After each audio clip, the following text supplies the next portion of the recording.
الله وبركاته. إن الحمد لله نحمده ونستعينه ونستغفره ونعوذ بالله من شرور أنفسنا ومن سيئات أعمالنا من يهده الله فلا مضل له ومن يضلله فلا هادي له وأشهد أن لا إله إلا الله وحده لا شريك له وأشهد أن محمدا عبده ورسوله صلى الله تعالى عليه وعلى آله وصحبه وسلم تسليما كثيرا. أما بعد فأعوذ بالله من الشيطان الرجيم. بسم الله الرحمن الرحيم. هل أتى على الإنسان حين من الدهر لم يكن شيئا مذكورا إنا خلقنا الإنسان من نطفة أمشاج نبتليه فجعلناه سميعا بصيرا إنا هديناه السبيل إما شاكرا وإما كفورا إنا أعتدنا للكافرين سلاسل وأغلالا وسعيرا إن الأبرار يشربون من كأس كان مزاجها كافورا عينا يشرب بها عباد الله يفجرونها تفجيرا. আল্লাহ পাক রব্বুল আলামিনের সমস্ত প্রশংসা, দরুদ ও সালাম নাযিল হোক প্রিয় নবী সাল্লাল্লাহু আলাইহি সাল্লামের উপর। আল্লাহুম্মা সাল্লি আলাইহি আল্লাহুম্মা বারিক আলাইহি। আজকে তাফসীর হবে সূরা আদ-দাহরের। সূরা আদ-দাহর এর অপর নাম হচ্ছে সূরাতুল ইনসান, যেটা আমাদের দেশের মানুষরা জানেন না। আরব দেশের মানুষরা যেসব সূরার একাধিক নাম আছে, অন্য অন্য নামগুলির ব্যবহার এই দেশে আছে, সেই জন্য সেই সূরার নামগুলি তারা জানে। বেশ কিছু সূরা আছে যেগুলির একাধিক নাম আছে, দুটো তিনটি, আবার অনেক বেশি। যেমন সূরা ফাতিহার নাম অনেকগুলি আছে। তাফসীর বাইজাবিতে শুধু 14টি নাম উল্লেখ করা হয়েছে, তারও বেশি নাম অন্য তাফসীরকারগণ উল্লেখ করেছেন। সূরা দাহরের অপর নাম হচ্ছে সূরাতুল ইনসান। যেমন সূরা বনী ইসরাঈলের অপর নাম হচ্ছে সূরাতুল ইসরা।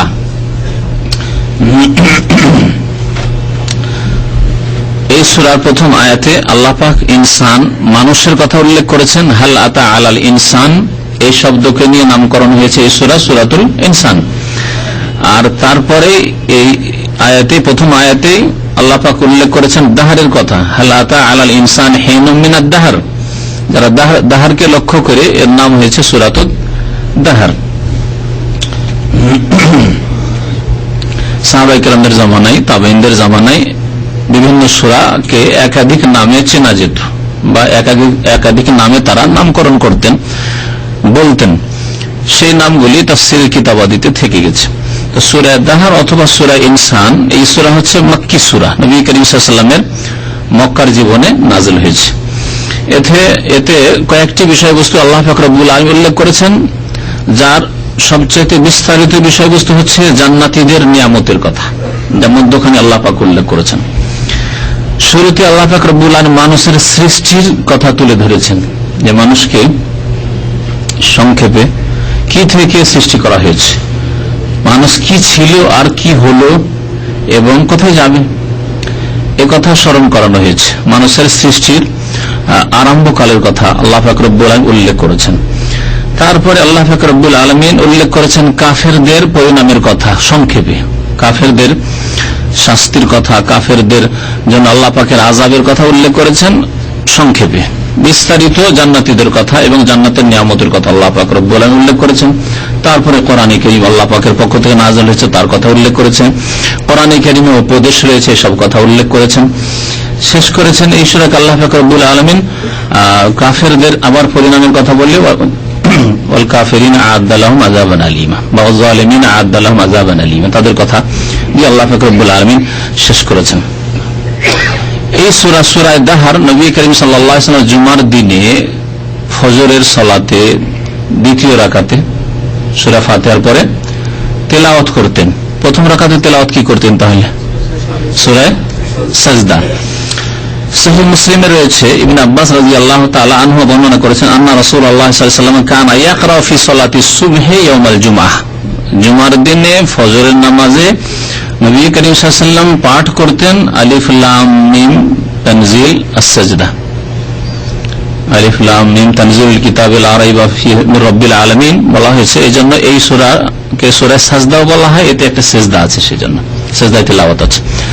আর এই সূরা শুরু হচ্ছে আলিফ লাম মিম তানজিলুল কিতাব দিয়ে, সেই জন্য হাদিসে আছে আলিফ লাম মিম তানজিল আস-সাজদা।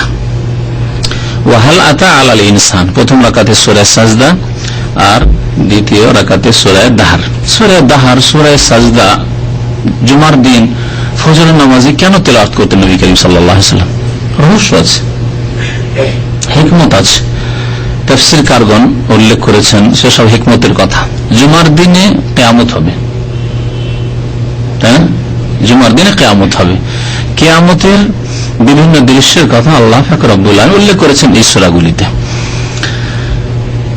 জুমার দিনে আল্লাহ পাক রব্বুল আলামিন মাখলুকাতকে সৃষ্টি করেছেন, সেই জন্য এখানে মানুষের সৃষ্টির কথা উল্লেখ করা হয়েছে সূরা দাহারের শুরুতে। এই সব হিকমতের কারণে এই সূরাগুলি নবী করিম সাল্লাল্লাহু আলাইহি ওয়াসাল্লাম জুমার দিন সকালে পড়তেন, স্মরণ করিয়ে দেওয়ার জন্য। কোরআন কারীমের তেলাওয়াত যারা আরবি ভাষা বুঝে, এবং সাহাবায়ে কেরামরা পুরোপুরি আরবি ভাষা বুঝতেন, আজকালকার আরবদের মতো নয় যে যারা মাতৃভাষাকে প্রাধান্য দেওয়ার কারণে তারা শুদ্ধ আরবি ভাষা অনেকেই বুঝতে পারে না। কিন্তু নবী সাল্লাল্লাহু আলাইহি ওয়াসাল্লামের জামানা সাহাবায়ে কেরামরা তারা কোরআনের ভাষায় কথা বলতেন, শুদ্ধ ভাষায় কথা বলতেন। এজন্য তাদের জন্য কোরআন কারীম শোনা মানে বুঝে নেওয়া।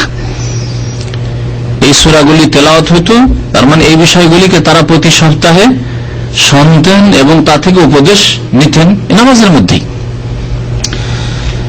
আল্লাহ পাক রব্বুল আলামিন ইরশাদ করেছেন, হাল আতা আলাল ইনসান হিনুম মিনাদ দাহরি লাম ইয়াকুন শাইআম মাযকুরা। হাল শব্দটি, হাল শব্দটি সম্পর্কে সাধারণত যারা সামান্য গ্রামার জানেন তাদের জানা আছে যে এটা হচ্ছে জিজ্ঞাসার হরফ, হরফে ইস্তিফহাম। হরফে ইস্তিফহাম মানে জিজ্ঞাসার অক্ষর, এমন অক্ষর, এমন হরফ যা দিয়ে জিজ্ঞাসা করা হয়। যেমন আ মানে কি হয়, হাল মানেও কি হয়। এই অর্থ দিয়ে এই আয়াতে তাফসীর করা যাবে। আর হালের আরেকটি অর্থ হয় যেটা অনেকের জানা নাই, সেটি হচ্ছে নিশ্চিত, কোন জিনিস নিশ্চিত এর অর্থ হয় বা নিশ্চয়ের অর্থ হয়। তাহলে এই দুইটি অর্থ আমরা করতে পারবো। হাল আতা আলাল ইনসান, মানুষের উপর কি এসেছে, মানুষের উপর কি এসেছে। আতা ইয়াতি মানে আসা, মানুষের উপর এসেছে কি হিনুম মিনাদ দাহার, মহাকালের কোন একটি সময়, কোন একটি মহাকালের মানে আম সময়, কাল, যুগ। এই যুগের কোন এক সময় এসেছে প্রত্যেক মানুষের উপর। লাম ইয়াকুন শাইআম মাযকুরা, যখন সে কোনো উল্লেখযোগ্য বস্তু ছিল না। এমন একটি সময় আপনার উপর আমার উপর পার হয়েছে যে সময় আপনি কোনো উল্লেখযোগ্য বস্তু ছিলেন না। প্রথম কথা, না ছিলেন, ছিলেনই না পৃথিবীতে। আপনার নামে আপনার মতো কোনো মানুষ ছিল না, আপনি ছিলেন না এক কথায়। তারপরে হলেন, দুনিয়াতে আসলেন, কিন্তু আসলেও আপনি কোনো উল্লেখযোগ্য মানুষ ছিলেন না। শিশু, কি চেনত আপনাকে? পরবর্তীতে অনেক পয়সার মালিক হয়েছেন, অনেক বড় নেতা হয়েছেন, অনেক বড় ডাক্তার, ইঞ্জিনিয়ার, বিজ্ঞানী হয়েছেন, অনেক বড় আলেম আর হাফেজ হয়েছেন, আর প্রসিদ্ধ ব্যক্তি হয়েছেন। কিন্তু আপনি এককালে এমন ছিলেন যে আপনাকে কেউ খোঁজও করতো না যে কার ছেলে না ছেলে, কে এসে। তারপরে একটু বড় হলো, 5 বছর, 7 বছর, 10 বছর বয়স হলো, আপনাকে তুই বলেছে সবাই। হ্যাঁ, আপনার নামকে বিকৃত করে বলেছে, আপনার কোনো মূল্য দেয়নি। সমাজের কাছে গেছেন, কোন জায়গায় অনুষ্ঠান হচ্ছে, কেউ বসতেও বলেনি, বসতে বলবে। কিন্তু আপনাকে এখন যদি কোনো জায়গায় যান তো সদর মজলিসে, যেখানে স্পেশাল মজলিস, সেখানে বসার জন্য আহ্বান করবে। আল্লাহ পাক রব্বুল আলামিন তাহলে প্রথম কালের কথা মানুষের বলেছেন যে এমন একটা সময় মানুষের উপর কি আসেনি যখন কিছুই ছিল না, অর্থাৎ তার পৃথিবীতে জন্মই হয়নি, দুনিয়াতে আল্লাহ সৃষ্টি করেননি, অথবা সৃষ্টি হলে কোনো উল্লেখযোগ্য ব্যক্তি ছিল না। কি দিয়ে অর্থ করলাম? আর যদি হাল মানে কাদের অর্থ করেন, কোরআন কারীমের একাধিক জায়গায় হাল কাদের অর্থে মানে নিশ্চয়ের অর্থে ব্যবহার হয়েছে। হাল আতা আলাল ইনসান মানে কাদ আতা আলাল ইনসান, নিশ্চয় মানুষের উপর এমন এক সময় এসছে, মহাকালের কোন একটি সময়। হিন মানে কিছু সময়, আর দাহার মানে আম, কাল, যুগ। লাম ইয়াকুন শাইআম মাযকুরা, যখন সে কোনো উল্লেখযোগ্য বস্তু ছিল না। তাহলে আল্লাহ পাক রব্বুল আলামিন কেমন করে দুনিয়াতে নিয়ে আসলেন, কিভাবে সৃষ্টি হলো, কোন উল্লেখযোগ্য বস্তু ছিল না, তার নাম গন্ধ পর্যন্ত দুনিয়া ছিল না। বলছেন ইন্না খালাকনাল ইনসানা মিন নুতফাতিন আমশাজ, নিশ্চয় আমি মানুষকে সৃষ্টি করেছি মিন নুতফা, শুক্রবিন্দু থেকে, আমশাজ যা সংমিশ্রিত, যাতে সংমিশ্রণ ঘটেছে। কিসের সংমিশ্রণ ঘটেছে?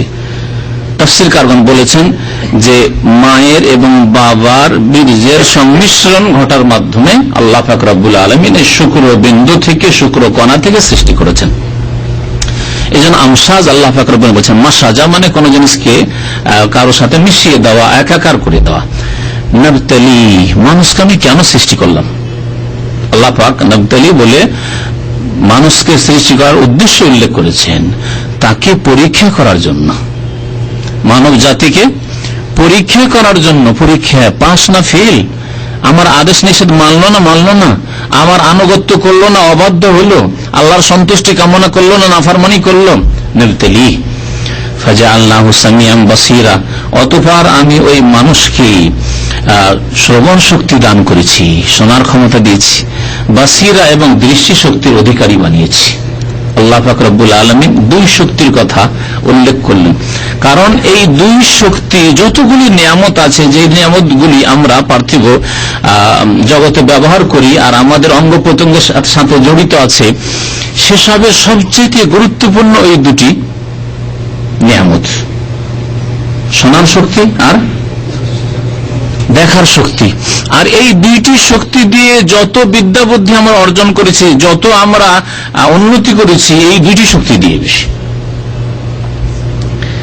যদি আপনার এলম বিদ্যা বুদ্ধি না হইতো, তাহলে জবান দিয়ে ভালো কথা বেরোতো না। আমার বিদ্যা বুদ্ধি না থাকলে আমার এই জবানে ভালো কথা বলার, তাফসীর করার ক্ষমতা হইতো না। এলম হাসিল করার রাস্তা হচ্ছে দুটি, একটা চক্ষু, দৃষ্টি শক্তি, যা দিয়ে পড়াশোনা করেছেন আপনি, পড়াশোনা করেছি আমি, মানুষ পড়াশোনা করে থাকে, ভালো কিছু দেখে থাকে এবং শিক্ষা নিয়ে থাকে, আর কান দিয়ে শুনে থাকে, আর শুনে ব্রেনে ঢুকায়, অন্তরে নামায়, সৎ পথ পায়, এলম সঞ্চয় করে, অনেক এলম হাসিল করে। আল্লাহ পাক রব্বুল আলামিন এই দুইটি নিয়ামতের কথা বিশেষ করে আল্লাহ পাক উল্লেখ করেছেন, আর অন্য নিয়ামতের কথা উল্লেখ করেননি এখানে। তারপরে আরেকটি বিষয় এখানে লক্ষণীয়, তা হচ্ছে আল্লাহ পাক রব্বুল শোনার শক্তির কথা আগে উল্লেখ করলেন, দেখার শক্তির কথা পরে। অথচ বাহ্যিক মনে হচ্ছে যে চোখের নিয়ামত আর শোনার নিয়ামত চাইতে বড় নিয়ামত। একটা লোক শুনতে পায় না, আরেকটা লোক দেখতে পায় না, কোনটাকে বেশি দুর্বল আর অসহায় মনে করবেন? যে দেখতে পায় না, রাস্তায় চলতে পারে না, ভালো মন্দ সাদা কালো কিছুই জানে না, যে কি পৃথিবী কি, আমার স্ত্রী দেখতে কেমন, আমার ছেলে মেয়েরা দেখতে কেমন, আমার মা বাবা কেমন, কিছু পায় না, কতগুলি নিয়ামত থেকে মাহরুম আছে। এদিকে লক্ষ্য করলে দৃষ্টি শক্তির মূল্য শ্রবণ শক্তির চাইতে বেশি, কিন্তু আল্লাহ পাক রব্বুল আলামিন শোনার শক্তির কথা, সামা, এই শ্রবণ শক্তির কথা আল্লাহ পাক রব্বুল আলামিন আগে উল্লেখ করলেন। কেন? বৈজ্ঞানিক তত্ত্ব রহস্য উল্লেখ করা হয়েছে যে শিশু মায়ের পেটে যখন ধীরে ধীরে বড় হইতে থাকে, প্রথম শোনে, তারপরে দেখার শক্তি হয়, শুধু মায়ের পেটে না, মায়ের পেট থেকে বেরিয়ে আসার পরে ভালো করে লক্ষ্য করে দেখবেন, একেবারে ছোট শিশু, 2 দিন 3 দিন 4 দিনের শিশু, অনেক সময় দেখা যায় যে একটি শিশু মায়ের পেট থেকে ভূমিষ্ঠ হওয়ার পরে 2 মাস, 2.5 মাস, 3 মাস মানুষ চেনে না, তার সামনে হাত ফেরানো দেখছেন আপনাকে, বেখেয়ালে, চোখ খুলে আছে কিন্তু বেখেয়ালে আছে, দেখে না, খেয়াল করছে না। কোন ছেলে 2-4-10 দিনে দেখতে হাত ফেরাবেন, দেখবেন আপনার চোখ ফেরাচ্ছে, তার মানে ও দেখছে। আর এই চোখ না ফেরায় আপনি তার সামনে কোনো কিছু ফেরাচ্ছেন, ও দেখছে না, একই রকম অবস্থায় আছে, তার মানে দেখে না, সে এখনো দেখার শক্তি হয়নি। কিন্তু শোনার শক্তি মায়ের পেটে থাকতেই, এই জন্য মায়ের পেট থেকে ভূমিষ্ঠ হওয়ার সাথে সাথে কানে আজান দেওয়ার কথা, এই হাদিস হাসান, আমলযোগ্য। তো আজান কানে শুনছে, আর প্রথম যেন দুনিয়ার কোনো কথা, বাজে কথা, খারাপ কথা না শুনে আল্লাহ পাক রব্বুল আলামিনের একত্বের কথা শুনে, এই জন্য আজান শোনাতে হবে শিশুকে, শুনে। আল্লাহ পাক রব্বুল আলামিন এই জন্য শ্রবণ শক্তির কথা প্রথম উল্লেখ করে তারপরে দৃষ্টি শক্তির কথা উল্লেখ করেছেন। ইন্না হাদাইনাহুস সাবিলা, তারপরে মহান আল্লাহ ইরশাদ করেছেন, নিশ্চয় আমি এই মানুষকে রাস্তা দেখিয়ে দিয়েছি, রাস্তা বাতলিয়ে দিয়েছি। হাদাইনা, হাদা ইয়াহদি মানে রাস্তা দেখানো, দিক নির্দেশনা দেওয়া। আমি মানুষকে রাস্তা দেখিয়ে দিয়েছি, সাবিল মানে রাস্তা, যেমন তারিক মানে রাস্তা। আমি রাস্তা দেখিয়ে দিয়েছি, আল্লাহ পাক রব্বুল আলামিন রাস্তা দেখিয়ে দিয়েছেন। আল্লাহ যদি রাস্তা দেখিয়ে দেন তারপরে পথভ্রষ্ট হওয়ার সম্ভাবনা আছে নাকি? সবাই মাথা ঝুঁকিয়ে দিলেন, হ্যাঁ, নেই। তো আল্লাহ পাক যে তারপরে বলছেন ইম্মা শাকিরা, এখন সে শুকরিয়া আদায় করুক, ওয়া ইম্মা কাফুর, অথবা কুফরি করুক। আল্লাহ রাস্তা দেখিয়ে দিলেন, আপনাকে রাস্তা দেখিয়ে দিলে আর পথভ্রষ্ট হবে না, তাহলে আবার এই কথা বলার কি যুক্তি আছে? হয় শুকরিয়া আদায় করুক, কৃতজ্ঞ হয়ে যাক, আর না হলে কাফের হয়ে যাক, অকৃতজ্ঞ হয়ে যাক। বান্দার ইখতিয়ারে, না। তাহলে বোঝা গেল হিদায়াত দুই অর্থে, হিদায়াত কোরআনের ভাষায় দুই অর্থে ব্যবহার হয়েছে। হিদায়াতের একটি অর্থ হচ্ছে রাস্তা দেখিয়ে দেওয়া শুধু, আর আরেকটি অর্থ হচ্ছে গন্তব্য স্থানে পৌঁছিয়ে দেওয়া। যারা তাফসীর ভালো করে পড়েছেন, মাদ্রাসা পড়া, তারা হয়তো পড়েছেন, আর না হলে পড়লো, অনেকেই ভুলে গেছেন, আর না হলে পড়েননি। আমি একটা দুনিয়ার উদাহরণ দিয়ে বুঝাই। একটা লোক এখান দিয়ে যাচ্ছেন, নিচে দাঁড়িয়ে আছেন, আপনাকে জিজ্ঞাসা করছে যে আমি ভাই এয়ারপোর্ট যাব, কোন রাস্তা দিয়ে যাব? আপনি এখানে দাঁড়িয়ে বললেন যে এখান থেকে 1 সিগন্যাল, 2 সিগন্যাল, 3 সিগন্যাল দিয়ে ডান দিয়ে টান দিবে, তারপর আর সামনে 2টা সিগন্যাল পড়ে, তারপর আর কোনো সিগন্যাল নেই, চলে যাও। রাস্তা দেখালেন না? দেখালেন না, এখানে দাঁড়িয়ে দাঁড়িয়ে দেখালেন। আচ্ছা, এই যে রাস্তা দেখিয়ে দিলেন, তারপর রাস্তা গিয়ে লোকটি হারাতে পারে না? হারাতে পারে না? হারার সম্ভাবনা আছে। ইম্মা শাকির ওয়া ইম্মা কাফুর হওয়ার সম্ভাবনা আছে। হয় এয়ারপোর্ট পেল, আর না হলে অন্য রিয়াজ রোড, জবেল রোড ধরে কোন দিকে চলে গেল, সম্ভাবনা আছে। আর একজন লোককে নিচে দাঁড়িয়ে আছে, জিজ্ঞাসা করলো যে ভাই এয়ারপোর্ট যাবো, কেমন এয়ারপোর্ট যাবো? যাবেন এয়ারপোর্ট? আচ্ছা চলেন, আমার কাছে গাড়ি আছে, আপনি আমাকে ফলো করেন, আমি সামনে যাচ্ছি আর আপনি পিছনে পিছনে আসেন, অথবা চলেন আপনার গাড়িতে বসে যাচ্ছি। আর গাড়িতে বসে 91-এর শেষে তারপর আর কোনো রাস্তা নেই, কবরস্থান পর্যন্ত পৌঁছে বলছে এই যে যাও, এখন আমি নেমে গেলাম। বললেন আর রাস্তা হারাবে? সেও তো রাস্তা দেখালো, কিন্তু আর রাস্তা হারাবে না। তো আল্লাহ পাক রব্বুল আলামিন হিদায়াত শব্দটিকে দুই অর্থে ব্যবহার করেছেন। এক অর্থ হচ্ছে আল হিদায়াত বিমান আদ-দিলালাত, আল ইরশাদ, গাইড করে দেওয়া, দিলালা রাস্তা বাতলিয়ে দেওয়া, দেখিয়ে দেওয়া রাস্তা। আল্লাহ পাক রব্বুল আলামিন রাস্তা দেখিয়ে দিয়েছেন আল কোরআন নাযিল করে, রাসূলুল্লাহ সাল্লাল্লাহু আলাইহি সাল্লামকে রাসূল করে পাঠিয়ে প্রেরণ করে আমাদেরকে রাস্তা দেখিয়ে দিয়েছেন। আল্লাহ পাক এই অর্থে এখানে হিদায়াত উল্লেখ করেছে, ইন্না হাদাইনাহুস সাবিল, আমি রাস্তা দেখিয়ে দিয়েছি। আল কোরআন নাযিল করে রাস্তা দেখিয়ে দিয়েছি, কোনগুলি ভালো কাজ, কোনগুলি খারাপ কাজ, কোনটি ইবাদত, কোনটি শিরক, কোনটি তাওহীদ, কোনটি শিরক, কোনটি সুন্নাত, কোনটি বিদআত, এসব জানিয়ে দেওয়া হয়েছে।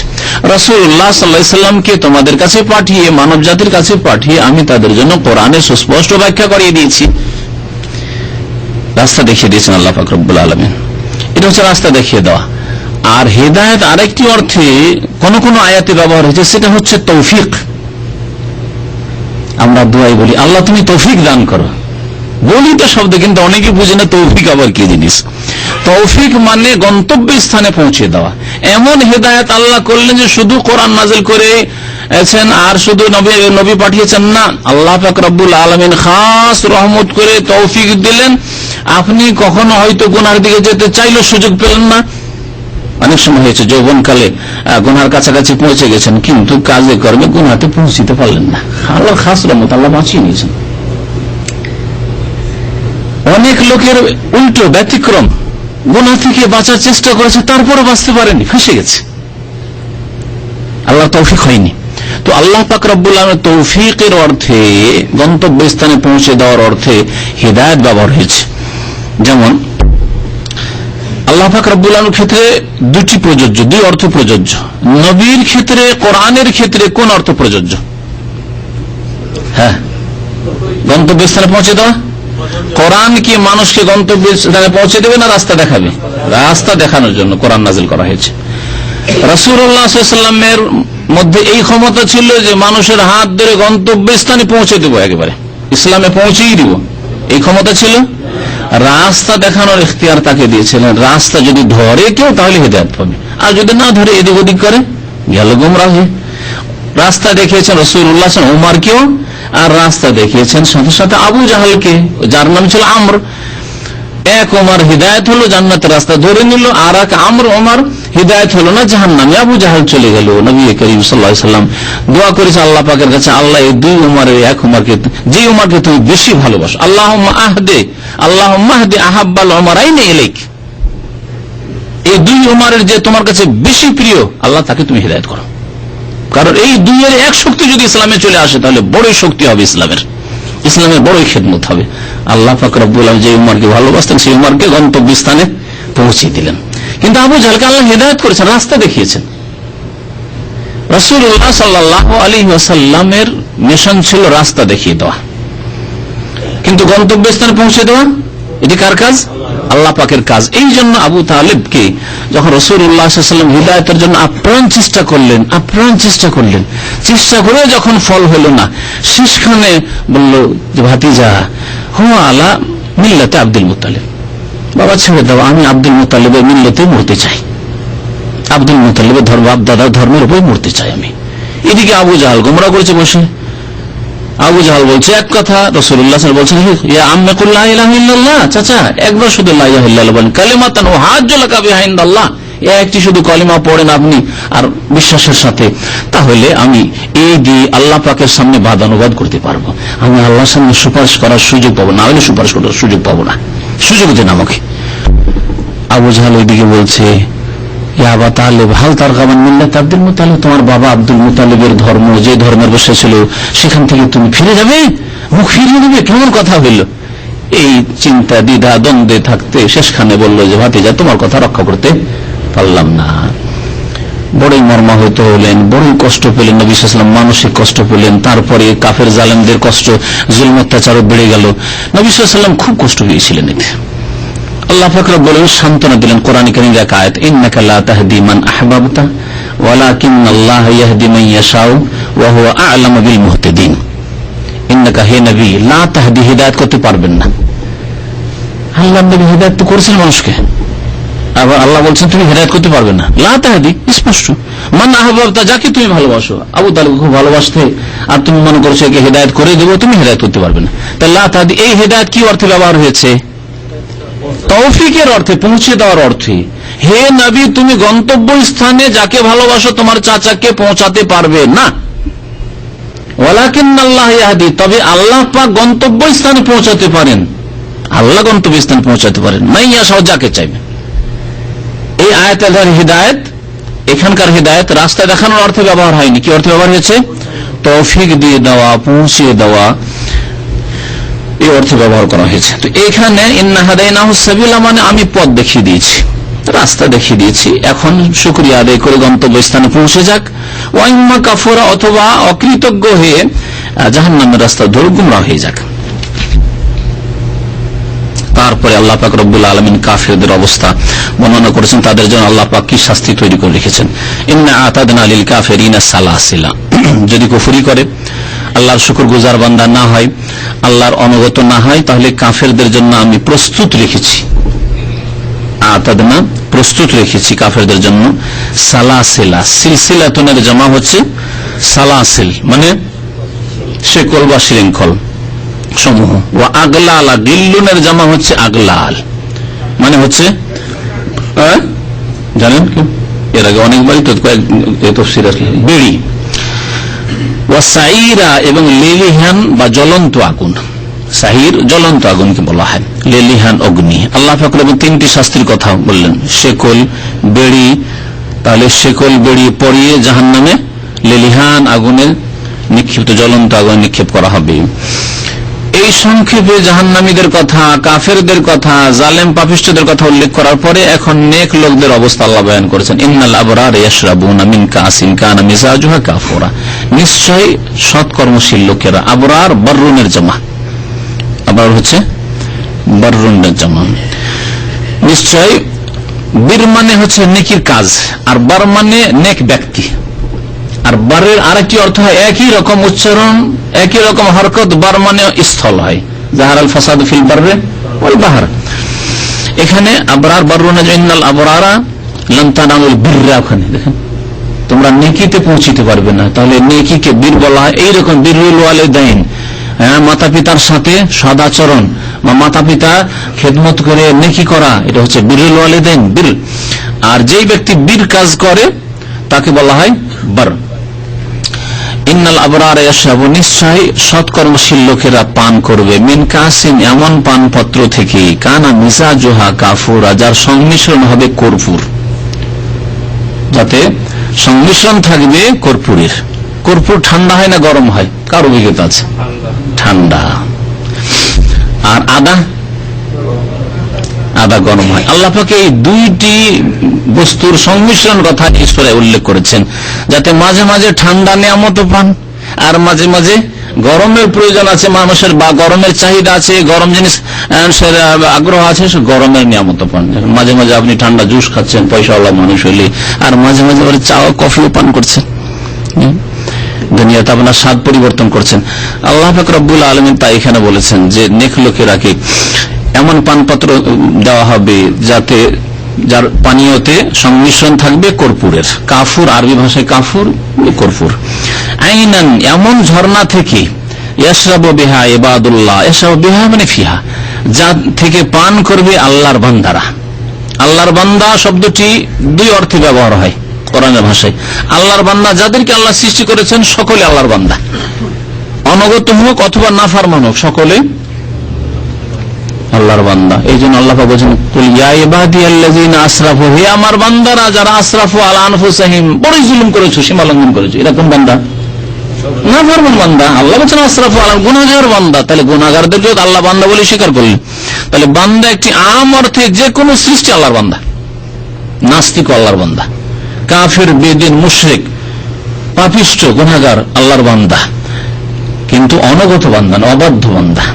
যেন আপনার যে দুটো ছেলে থাকে, একটা ছেলে বড় সৎ অনগত, আর একটা অসৎ ছেলে।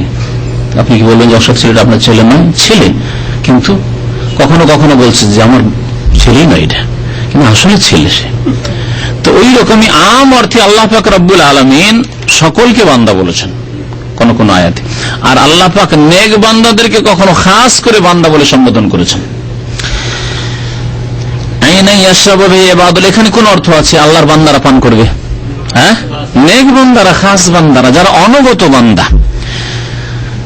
ইউফাজ্জিরুনা, শুধু পান করবে না, ইউফাজ্জিরুনাহা তাফজিরা, সেই ঝর্ণাকে তারা ইচ্ছা মতো প্রবাহিত করবে, যেখানে ইচ্ছা সেখানে প্রবাহিত করে নিয়ে যাবে। কারণ ঝর্ণা, হয়তো আপনি বড় পয়সার মালিক, বড় ধন সম্পদের মালিক, ঝর্ণা আছে আপনার বাড়ির আশেপাশেই, কিন্তু যেখান দিয়ে ঝর্ণা বয়ে গেছে সেখানে আছে। ইচ্ছা মতো বাড়িতে আসনে বসে আছেন, আপনার লোকজনকে নিয়ে বসে আছেন, আশেপাশে পানির প্রয়োজন না, ওখানে ঝর্ণা পাচ্ছেন না আপনি। বা আশেপাশে একটা ভালো দৃশ্য দেখবো, আমার মিটিংও আবার এখানে, আমি সামনে খল খল খল খল করছে পানি, ঝর্ণা দেখবো, মজা লাগবে, হচ্ছেন না। না, একটু বাইরে গিয়ে দেখতে হবে, তাই না? সমুদ্রের পাশে আছি আমরা, কিন্তু কম বেশি কষ্ট করে যেতে হচ্ছে। নিজে থেকে ইচ্ছা করে বাড়ির কাছে নিয়ে চলে আসবো আর দেখবো, ইচ্ছা মতো সবসময় বিছানায় শুয়ে থাকবো আর দেখবো, তা হচ্ছে না দুনিয়াতে। কিন্তু জান্নাতে ইউফাজ্জিরুনাহা তাফজিরা, এই ঝর্ণা তো হবে, আর ঝর্ণা ইচ্ছা মতো যেখানে ইচ্ছা সেখানে প্রবাহিত করে নিয়ে যাবে। সুবহানাল্লাহ, যেখানে ইচ্ছা সেখানে প্রবাহিত করে নিয়ে যাবে। আপনি আপনার বিছানায় আছেন, আপনার আসনে আছেন, ওখানে থেকে আমি ঝর্ণা দেখবো, ঝর্ণা নিয়ামত দেখে আমি ভোগ করবো, আমোদ ফুর্তি করবো, সেখানে পাবেন আপনি। যেখানে আমার পানির প্রয়োজন, যেখানে আমার লোকজন আছে সেখানে, যেখানে আমি বসবো সেখানে। তারপরে আল্লাহ পাক রব্বুল আলামিন নেক বান্দাদের কিছু ভালো আমলের কথা উল্লেখ করেছেন। এরা জান্নাতে কেন, এরা জান্নাতে এসব নিয়ামত পাবে কেন? অনেক নেক আমল করেছে, তার মধ্যে কয়েকটি নেক আমলের কথা আল্লাহ পাক এখানে উল্লেখ করেছেন। প্রথম নেক আমল আল্লাহ তাওহীদ উল্লেখ করেননি, প্রথম নেক আমল আল্লাহ পাক রব্বুল আলামিন নামাজ উল্লেখ করেননি, কিন্তু সেগুলি উল্লেখ আছে।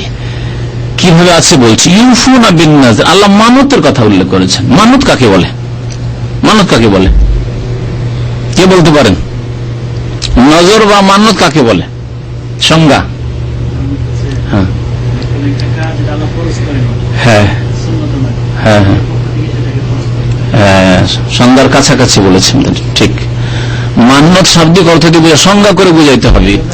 ইজাব মালা ইয়ালজাম, যা কিছু আপনার জন্য লাজিম নয়, আপনার উপর করা আবশ্যক ছিল না, সেটা নিজের উপর আবশ্যক করে নেওয়া।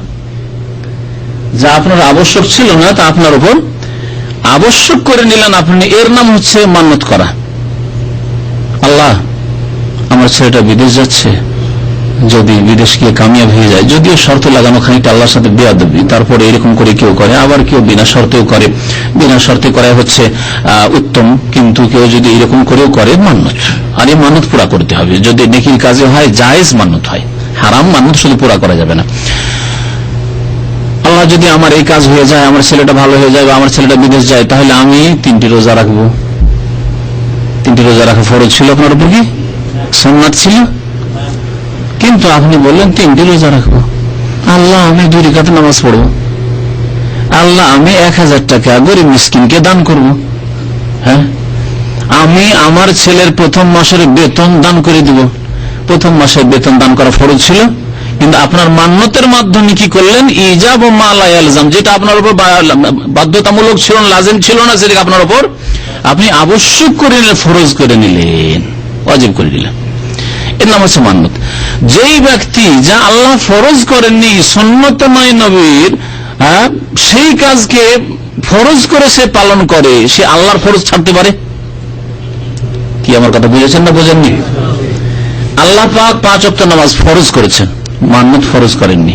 আপনি মান্যত যেটা ফরজ নয় সেটা নিজের উপর ফরজ করে নিলেন, এবং সেটা যখন আদায় করছেন, তো আপনি কি ফরজ যাকাত ছাড়তে পারেন যা আল্লাহ ফরজ করেছেন? আপনি কি ফরজ নামাজ ছাড়তে পারেন? কখনো ছাড়তে পারেন না। আল্লাহ যদি আমার এই কাজ হয়ে যায়, তাহলে 2 রাকাত নামাজ পড়ো। 2 রাকাত নামাজ নিজে থেকেই নিজের উপর যখন ফরজ করতে পারেন, তো আল্লাহ পাক যা ফরজ করেছেন তা কি করে ছাড়তে পারেন? আল্লাহর নেক বান্দারা যারা মান্যত করে সত্যিকার আল্লাহর সন্তুষ্টির জন্য এবং আল্লাহর ভয়ে, তারা যখন স্বেচ্ছায় যেটা ফরজ করে নিয়েছে নিজে সেটাই পালন করে, তাহলে আল্লাহর ফরজকে অবশ্যই তার সাথে অনেক বেশি গুরুত্ব দেয়, ফরজ তরকারি হতে পারে না।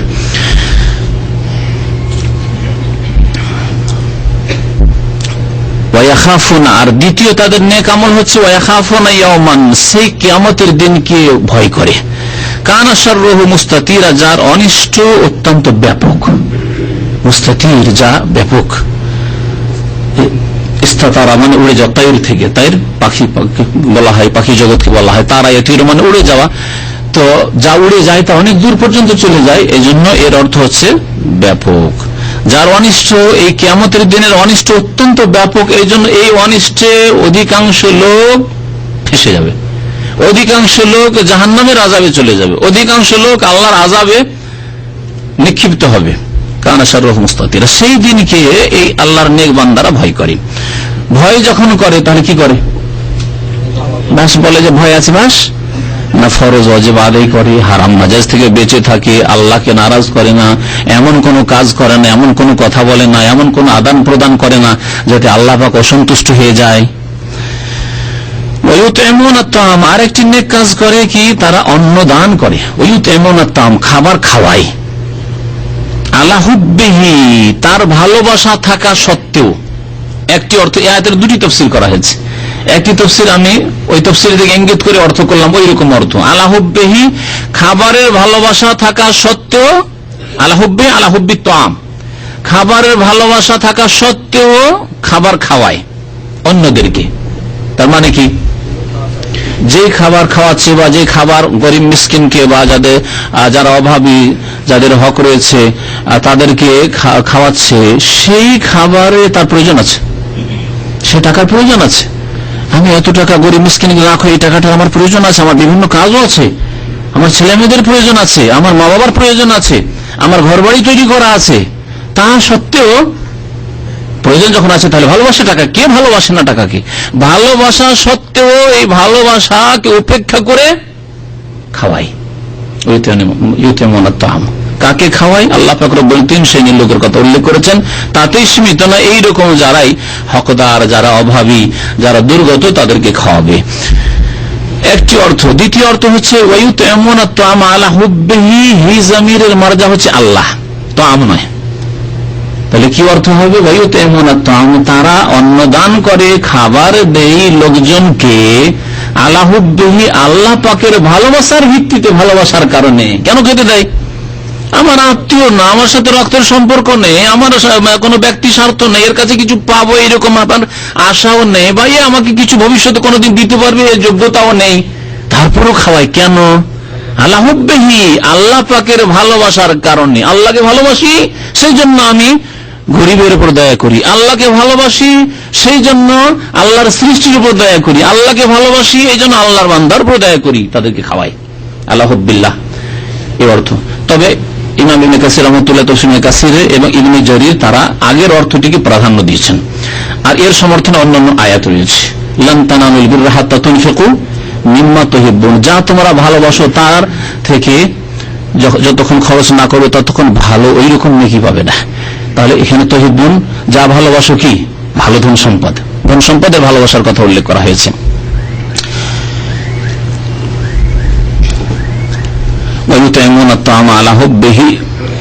খাদ্যের বা ধন সম্পদের ভালোবাসা থাকা সত্ত্বেও অন্ন দান করে কাকে? মিসকিনান অভাবীকে, ও ইয়াতীমান ইয়াতীমকে অনাথকে, ও আসিরা এবং বন্দীকে। বন্দী কেমন বন্দী? এতিম তো বুঝেন না? এতিম কাকে বলে? হ্যাঁ, যার মা মারা গেছে না বাপ মারা গেছে? মা বললে অনেক মনে হয় বাবা। আমাদের গ্রাম অঞ্চলের ভাষায় মা মরলে এতিম বলে, আসলে মা মারা গেলে এতিম হয় না। শরীয়তের ভাষায় যার উপর ব্যয় বহনের দায়িত্ব আছে সে মারা গেলে এতিম হয়। আর এতিম আবার নাবালক ছিল, সাবালক আবার এতিম হয় না। 18 বছর 20 বছর বয়স, সাবালক হয়ে গেছে, এখন কাজ করে খেতে পারবে, আরে ছেলে এতিম রে, ছেলে এতিম। নবী করিম সাল্লাল্লাহু আলাইহি ওয়াসাল্লামের হাদিসে আছে লা ইউতমা বাদা হুলমিন, সাবালক হলে আর এতিম থাকে না। হয়তো এতিম ছিল, বাবা 2 বছর বয়স যখন ছেলের তখনই মারা গেছে, 18 বছর বয়স হয়ে গেছে, এখন কাজকর্ম করতে পারবে, আর এতিম না। সাবালক হয়ে গেছে আর এতিম না। মেয়ে ছিল, এতিম মেয়ে ছিল, বিবাহ হয়ে গেছে আর এতিম না, বিবাহ হয়ে গেছে, ব্যয় বহনের দায়িত্ব চলে গেছে স্বামীর উপর। এতিম তাহলে বুঝলেন। মিসকিন আর ফকিরের সামান্য পার্থক্য আছে। মিসকিন বললে ফকির তাতে সামিল। মিসকিন মানে যার কাছে 1-2 ওয়াক্তের খাবার আছে কিন্তু হয়তো দিনে কিছুটা অভাব আছে, আর ফকির যার কাছে কিছু নেই। তাহলে মিসকিনকে যদি খাবার খাওয়ায় তাহলে ফকিরকে আরো বেশি খাওয়াবে যার কাছে কিছুই নেই। আসির বন্দী বলা হয়েছে, কোন বন্দীকে উদ্দেশ্য করা হয়েছে? এর একটি তাফসীর হচ্ছে যে মুসলিম বন্দী। কিছু তাবেঈনগণ তাফসীর করেছেন, বলছেন বন্দী মানে মুসলিম বন্দীকে খাওয়াবে। দ্বিতীয় অর্থ হচ্ছে যে বন্দী মানে মজলুম, নির্যাতিত বন্দী, মুসলিম হোক আর কাফের হোক, মুসলিম হোক আর অমুসলিম হোক, কিন্তু নির্যাতিত বন্দী। তাহলে সব বন্দীকে খাবার খাওয়ার কথা বলেন। একজন চোর, বড় ডাকাত, আর সে আরো বড় ডাকাত হোক, সেই জন্য খাওয়াবেন না, না খেয়ে মারবেন নাকি? তাও না, কিন্তু আপনাকে প্রাধান্য দিতে হবে প্রথম সৎ বন্দী, নেক বন্দী, মুসলিম নিরীহ মানুষ, কিন্তু জবরদস্তি তাকে মিথ্যা অপবাদ দিয়ে তাকে বন্দী বানিয়ে দেওয়া হয়েছে, জেলে ঢুকিয়ে দেওয়া হয়েছে, আসামি বানিয়ে দেওয়া হয়েছে, এদেরকে খাওয়া, এর প্রশংসা করা হয়েছে। এটা নেকির কাজ। চোর বাড়াবার জন্য নয়, ডাকাত বাড়াবার জন্য নয়। তবে চোর ডাকাত যখন চলে এসছে জেলখানাতে তখন খাবার দিতে হবে তাদের, এই ক্ষেত্রে নেকি আছে। কিন্তু আপনাকে দেখতে হবে যে কিছু সৎ বন্দী আছে আর কিছু অসৎ বন্দী আছে। সৎ বন্দী প্রথম প্রাধান্য পাবে, অগ্রাধিকার পাবে আপনার কাছে আপনার খাবারের।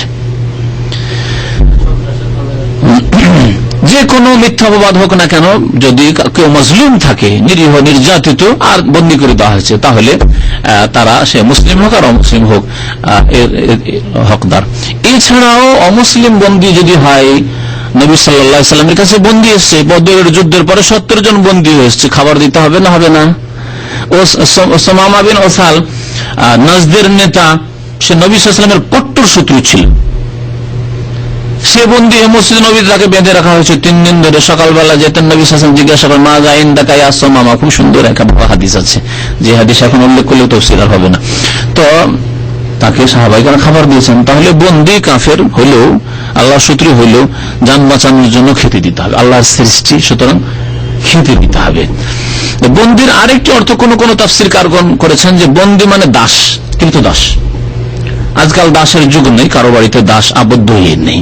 যারা চাকরি করেছে, চাকরি ছেড়ে দিয়ে চলে গেলাম। কিন্তু দাস হয়তো কি, দাসের কোন ব্যক্তি মালিকানা নেই। দাস যা কিছু আয় উপার্জন করবে তার মনিবের হবে।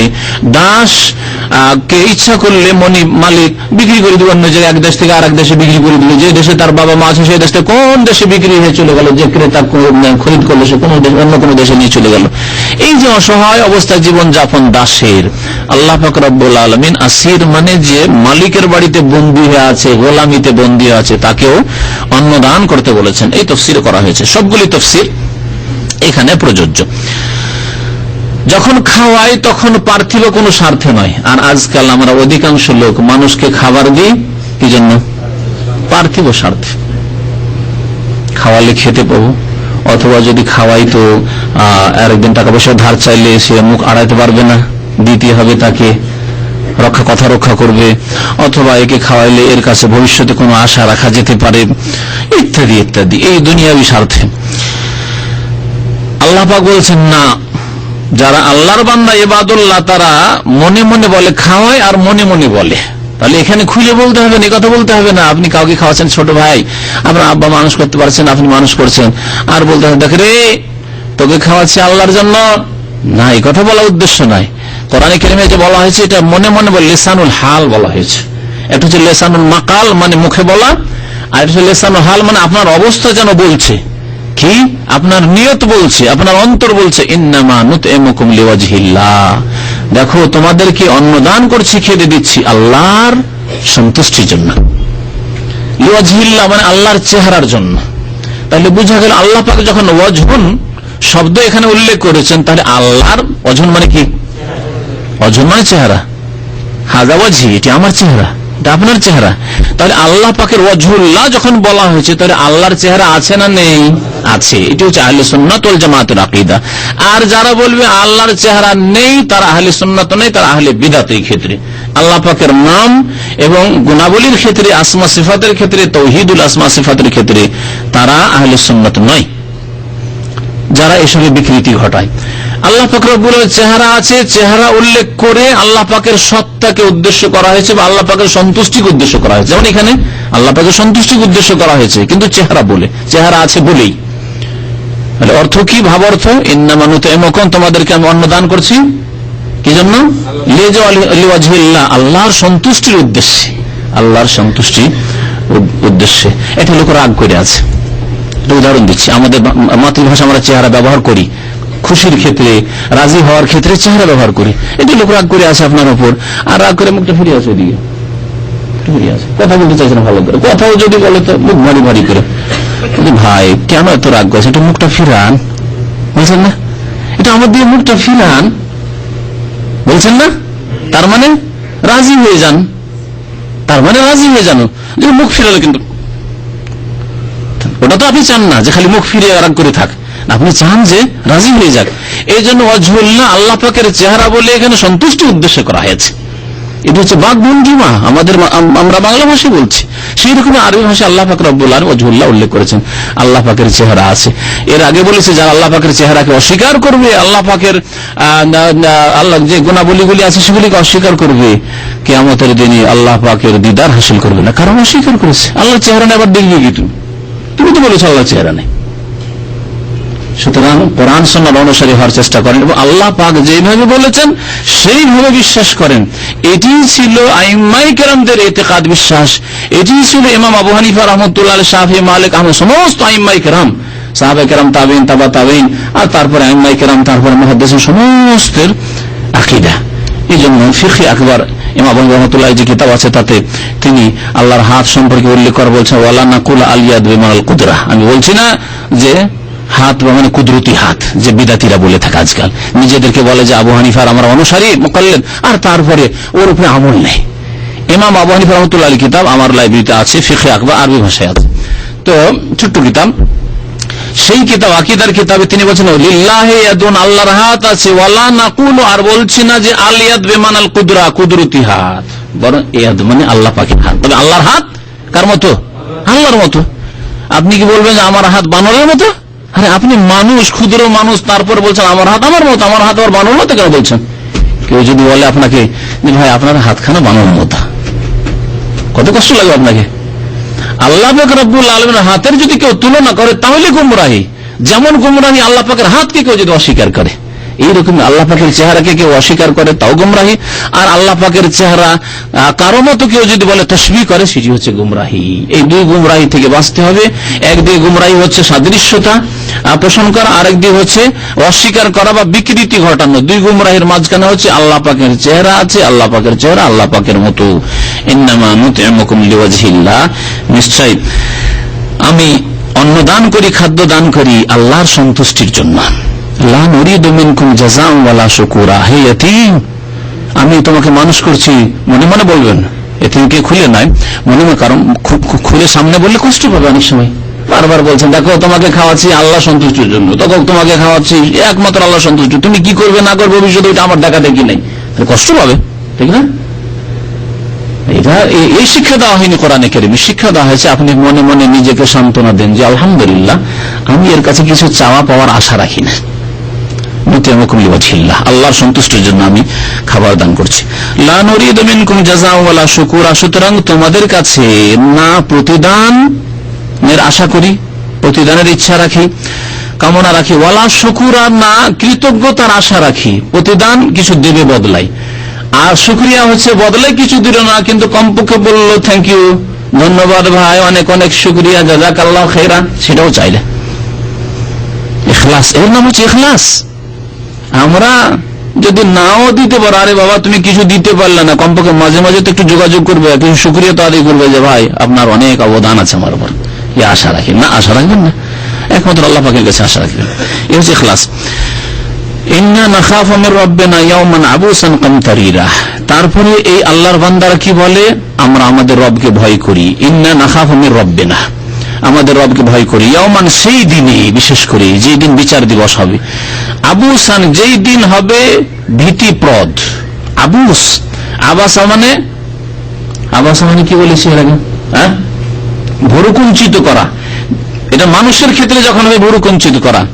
আর সেই দিন যেহেতু কঠিন দিন হবে কিয়ামতের দিন, সেজন্য দিনের গুণ এখানে ইয়াওমান আবুসান বলা হয়েছে, মানে ভীতিপ্রদ, অত্যন্ত ভীতিপ্রদ, ভয়ের দিন। কামতারির মানে ভয়ঙ্কর দিন, কাছাকাছি অর্থ। ফাওয়াকাহুমুল্লাহু শাররা যালিকাল ইয়াওম, সেই দিনে আল্লাহর সাথে সাক্ষাৎ হবে, জবাব দিতে হবে, একে ভয় করতো, সেজন্য আল্লাহ পাক কি করেছেন, তাদেরকে সেই দিনের অনিষ্ট থেকে রক্ষা করেছেন, বাঁচিয়ে নিয়েছেন। ওয়ালাক্কাহুম নাদরাতান ওয়া সুরুরা, এবং তাদেরকে দিয়েছেন আল্লাহ পাক রব্বুল আলামিন, বা দেবেন, নাদরাতান, সজীবতা, ও সুরুরা, এবং আনন্দ। আল্লাহ পাক সেই দিন কিয়ামতের দিনে চেহারায় দিবেন সজীবতা, খুশিতে থাকবে, মলিন থাকবে না চেহারা, হাসতে থাকবে। দাহিকাতু মুস্তাবশিরা, আল্লাহ আয়াতে বলেছেন হাসবে সেদিন মুমিন বান্দা, আল্লাহর নেক বান্দা, দাহিকা, হাসবে, কোন পরেশানি নাই, মুস্তাবশিরা, খুশি খুশি থাকবে। আর ওয়াজুহু ইয়াওমাইযিন আলাইহা গাবারা, আর কিছু চেহারা মলিন, ধুলি ধূসরিত হয়ে থাকবে। তার হাকা, তারা বালা মুসিবত তাদেরকে ঢেকে নিবে। উলাইকা হুমুল কাফারাতুল ফাজরা, তারাই কাফের ফাজির। ওয়া জাযাহুম বিমা সাবারু, আল্লাহ পাক তাদেরকে কিয়ামতের দিনে বদলা দিবেন তাদের ধৈর্যের, বিনিময় দিবেন তাদের ধৈর্যের, তারা ধৈর্য ধারণ করেছিল। কি বদলা দিবেন ধৈর্যের? জান্নাতান, জান্নাত দিবেন, ওয়া হারিরা, এবং জান্নাতে রেশমের কাপড়ের নিয়ামত দিবেন, রেশমের কাপড়ের নিয়ামত দিবেন।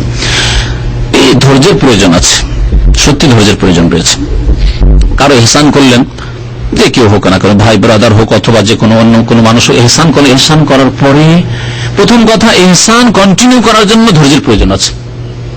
2 মাস 4 মাস 6 মাস দিলেন, তারপর দেখেন জানা এর এত খরচ করে লাভ কি রে, একে তো দেখছি অবৈধই, আমাকে তার স্মরণ করে না ওইভাবে, আমার তো এইভাবে শ্রদ্ধা করে না, বন্ধ করে দিলেন, অধৈর্য।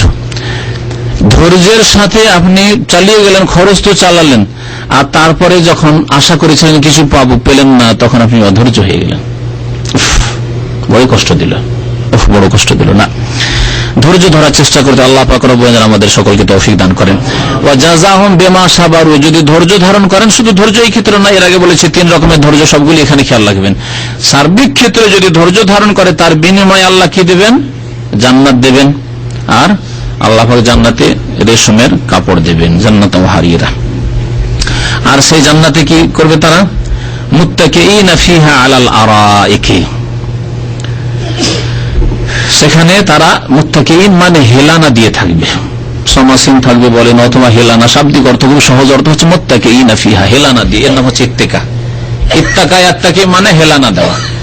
মুত্তাকিইনা ফিহা, ওই জান্নাতে তারা নিজ নিজ আসনে হেলানা দিয়ে থাকবে। আলাল আরাইক, আরিকাতুনের জামা হচ্ছে আরাইক, আরিকা হচ্ছে সজ্জিত আসন, সজ্জিত কুরসি, সজ্জিত আসনে তারা হেলানা দিয়ে থাকবে লা ইয়ারাউনা ফিহা শামসা, যেখানে তারা তাপ দেখবে না, সূর্য মানে সূর্যের তাপ দেখবে না।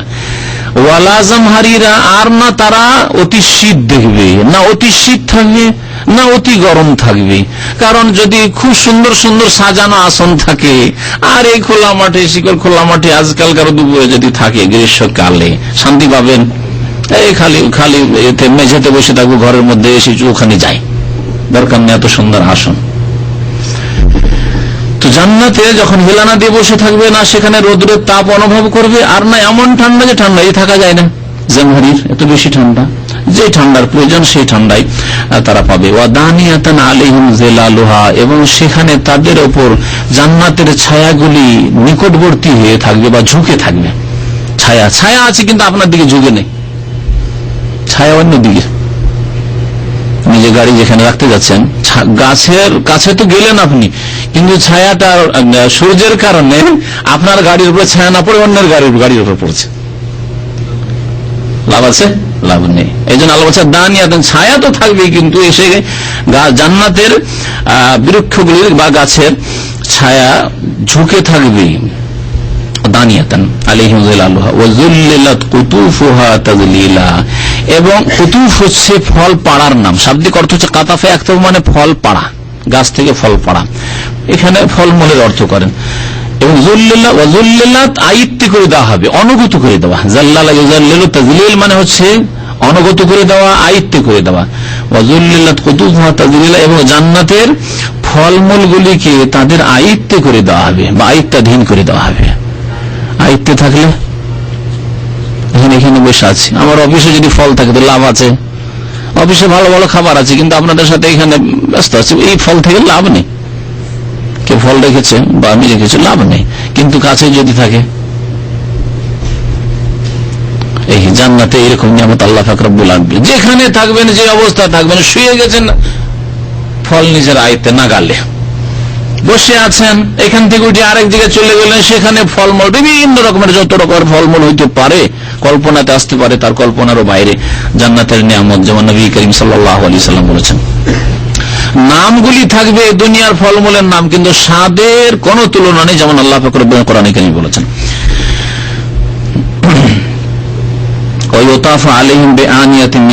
আর জান্নাতে জান্নাতীদের কি নিয়ামত হবে? আল্লাহ পাকের বান্দাদের যারা নেক আমল করেছে, ওয়ায়ুতাফা আলাইহিম বিআনিয়া, তাদের উপর ঘোরাফেরা করবে খাদেমরা, ঘোরাফেরা করা হবে মানে ঘোরাফেরা করবে খাদেমরা। বিআনিয়াতিন, এমন পানপাত্র নিয়ে, মিন ফিজ্জাতিন, যা হবে রূপের, রূপা চাঁদির। ওয়া আকওয়াবিন, বিআনিয়াতিন পাত্র, এটা পানপাত্র না, পাত্র মানে খাবারের পাত্র। ও আকওয়াবিন, কুবের জামা, কুব মানে হচ্ছে পানপাত্র। কুব এমন গ্লাসকে বলা হয় যেটা ধরার জন্য কবজা থাকে না, কুব বলা। ও আকওয়াবিন, এমন পানপাত্র হবে, কানাত কাওয়ারিরা, যেগুলি কাচের মতো হবে। কারুরাতনের জামা হচ্ছে কাওয়ারির। কারুরা কাকে বলে? হ্যাঁ, কারুরা কাঁচকে বলে, গ্লাস।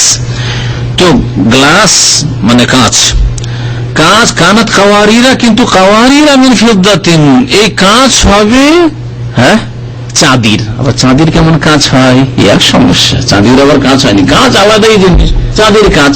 এই জন্য তাফসীরকারগণ বলেছেন যে সেই পানপাত্র চাঁদির তৈরি, চাঁদির প্রস্তুত করা হবে, কিন্তু দেখতে কেমন হবে? কাঁচের মতো, কাঁচের মতো। কানাত কাওয়ারিরা, সেই পানপাত্রগুলি হবে কাঁচের মতো। কাওয়ারিরা মিন ফিজ্জাতিন, চাঁদির তৈরি কিন্তু কাঁচের মতো। চাঁদির তৈরি পাত্রে পানি বাইরে থেকে দেখা যাবে না, দেখা যাবে? হ্যাঁ, চাঁদির তৈরি জান্নাতের পানপাত্র, গ্লাস, কিন্তু বাইরে থেকে ভিতরে কি আছে দেখা যাবে, স্বচ্ছ, পরিষ্কার পরিচ্ছন্ন। জি। তারপরে আল্লাহ পাক কি বলেছেন? আর একটি নিয়ামতের কথা, কাদ্দারুহা তাকদীরা, যারা খাদেম তারা অনুমান করে পরিবেশন করবে, অনুমান করে পরিবেশন করবে। দেখেন, যতটা লাগে আপনার ততটা যদি পরিবেশন হয় তাহলে ভালো লাগবে, আর তার কমও যদি হয় ভালো লাগবে না, আর বেশিও যদি হয় ভালো লাগবে না। আমাদের সভ্যতায় থালা ভর্তি করে ভাত দাও অভদ্রতা, জানি না আপনাদের এক এক অঞ্চলে এক এক রকম হইতে পারে, কিন্তু আরবদের সভ্যতা নয়, থালা ভর্তি করে দিত। একজন খেলে 5 জনের সমান দিতে হবে, থালা খালি রাখা যাবে না। এটা হচ্ছে ভদ্রতা তাদের। তাহলে যেখানে যেই রকম সভ্যতাকে সম্মান বলা হয় সেই রকম ভাবে সম্মান করতে হবে। আমার থালায় যদি ভর্তি করে এতটা ভাত দিয়ে দেয় আমাকে খুব খারাপ লাগে, অল্প অল্প করে দেন আর খাই। আরবদের দেখেছেন গাহুয়া দেওয়া, এতটা করে দিতে হবে। গাহুয়ার পাত্র আছে এত বড়, কিন্তু না এতটুকু দিতে হবে। যদি এতটা দেন, বধুরা কি করে জানেন, নিয়ে যদি খাদেম হয় মুখে ছিটিয়ে দিবে, কি দিলি তুই ভর্তি করে, অভদ্র কোথাকার। কাদ্দারুহা তাকদির, এই খাদেমরা যে পরিবেশন করবে অনুমান মাফিক দেবে, অনুমান করে দিবে কতটা দিলে এই মাখদুম আমার যার খেদমত করছে খুশি হবে, কতটা তার প্রয়োজন সেই প্রয়োজন মোতাবেক দেবে। আর যদি এমন হয় যে ভাত দিয়েছে আপনাকে 250 গ্রামের 200 গ্রামের, আর তরকারি দিয়েছে এতটুকু, কেমন লাগবে? আমরা এককালে জায়গির খেয়ে লজিং খেয়ে মাদ্রাসায় পড়াশোনা করেছি, বোর্ডিং এ পড়াশোনা করেছি এক জামানে, দীর্ঘ জামানা, কিন্তু তার আগে জায়গির খেয়ে পড়েছি। কিছু জায়গির অভাবের কারণে, জায়গির বা অভাব আছে, ভাত দিয়েছে যথেষ্ট ভাত, আমি আমার সাথে আরো 2 জন খেতে পারবে না, ভাত দিয়েছে, কিন্তু তরকারি এতটা দিয়েছে। কাদ্দারুহা তাকদিরা নয়, হ্যাঁ, অনুমান করে দেয়নি, এতে হবে না। মনের কষ্ট হচ্ছে, খেতেও ভালো লাগছে না, তারপরও পেট ভর্তি করতে হবে, খেতেই হবে। জান্নাতে আল্লাহ পাক রব্বুল আলামিন যে নিয়ামত দিবেন, যা পরিবেশন করা হবে, কাদ্দারুহা তাকদিরা, এটি একটি বড় নিয়ামত। আপনার যেমন লাগে তেমন দেওয়া হবে আপনাকে, সুবহানাল্লাহ। ওয়ায়ুসকাউনা ফিহা কাসান কানা মিজাজুহা জানজাবিলা, এবং সেই জান্নাতে পান করানো হবে এমন পানপত্র থেকে, কাস খুব মানে গ্লাস, আর কাস মানে গ্লাস, কিন্তু ভাষাবিদরা বলেছেন কাস মানে হচ্ছে পানি ভর্তি, বা যে পানীয় ভর্তি, পানীয় জিনিস ভরা আছে, শরবত হোক আর পানি হোক আর যাই কিছু হোক না কেন, তাকে বলা হয় কাস। আর খালি যদি থাকে সেটি কুব। কাস মানে তাতে কিছু আছে। ওয়ায়ুসকাউনা ফিহা কাসান, তাতে পান করানো হবে এমন পান পাত্র থেকে, কানা মিজাজুহা জানজাবিলা, যার সংমিশ্রণ হবে আদা, আদার সংমিশ্রণ। জানজাবিল মানে হচ্ছে আদা। এই জানজাবিলের সংমিশ্রণ, যেটা বললাম যে গরম, মাঝে মাঝে তাহলে গরম জিনিস দিয়ে সংমিশ্রণ করা হবে আপনার পানীয় বস্তুতে, মাঝে মাঝে ঠান্ডা জিনিস দেওয়া হবে, কানা মিজাজুহা কাফুরা, কর্ফুর দেওয়া হবে। আল্লাহ পাক বলছেন আইনান ফিহা, এমন ঝর্ণা থেকে পান করানো হবে এই সংমিশ্রণ করা আপনার পানীয় বস্তু, তুসাম্মা সালসাবিলা, যে ঝর্ণার নাম হচ্ছে সালসাবিল, যে ঝর্ণার নাম হচ্ছে সালসাবিল ঝর্ণা জান্নাতের।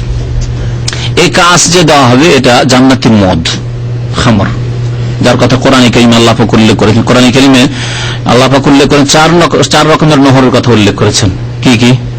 হ্যাঁ, দুধের নহর, আনহারুম মিন লাবানিন, আর আনহারুম মিন মাইন গায়রি আসিন, পরিষ্কার পরিচ্ছন্ন পানি, মিন আসালির মুসাফফা, পরিষ্কার পরিচ্ছন্ন সাফ সুতরা মধু, আর মিন খামরিন লাযযাতিন লিশারিবিন, মদ হবে কিন্তু পানকারীর জন্য অত্যন্ত স্বাদের হবে, আর তাতে লা ফিহা গাউলুন ওয়ালা হুম ইউনজিফুন, না তাতে মাথার ব্যথা হবে, না তাতে মাতলামি করে পাগলামি করবে, হুঁশ হারাবে।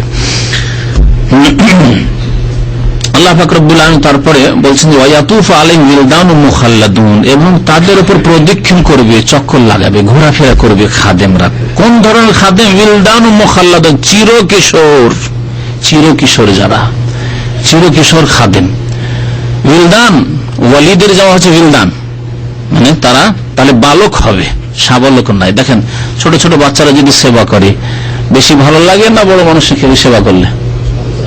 হ্যাঁ, কোন এক ডাইরেক্টরের কথা বলছি, নাম বলবো না, ও বলতো যে চায়ের যে টি বয় থাকবে এটার বয়স 20-25 মধ্যে হইতে হবে, ও 40-50 ওয়ালা টি বয় নাই, কারণ মোদির বয়স 25-30, তো আমি 40 বছরের দাড়ি সাদা হয়ে গেছে, আর টি বয় বেচারাকে কেমন করে বলবো জিম শাহী, নেক মানুষ, দিনদার মানুষ, যুক্তি ভালো তার।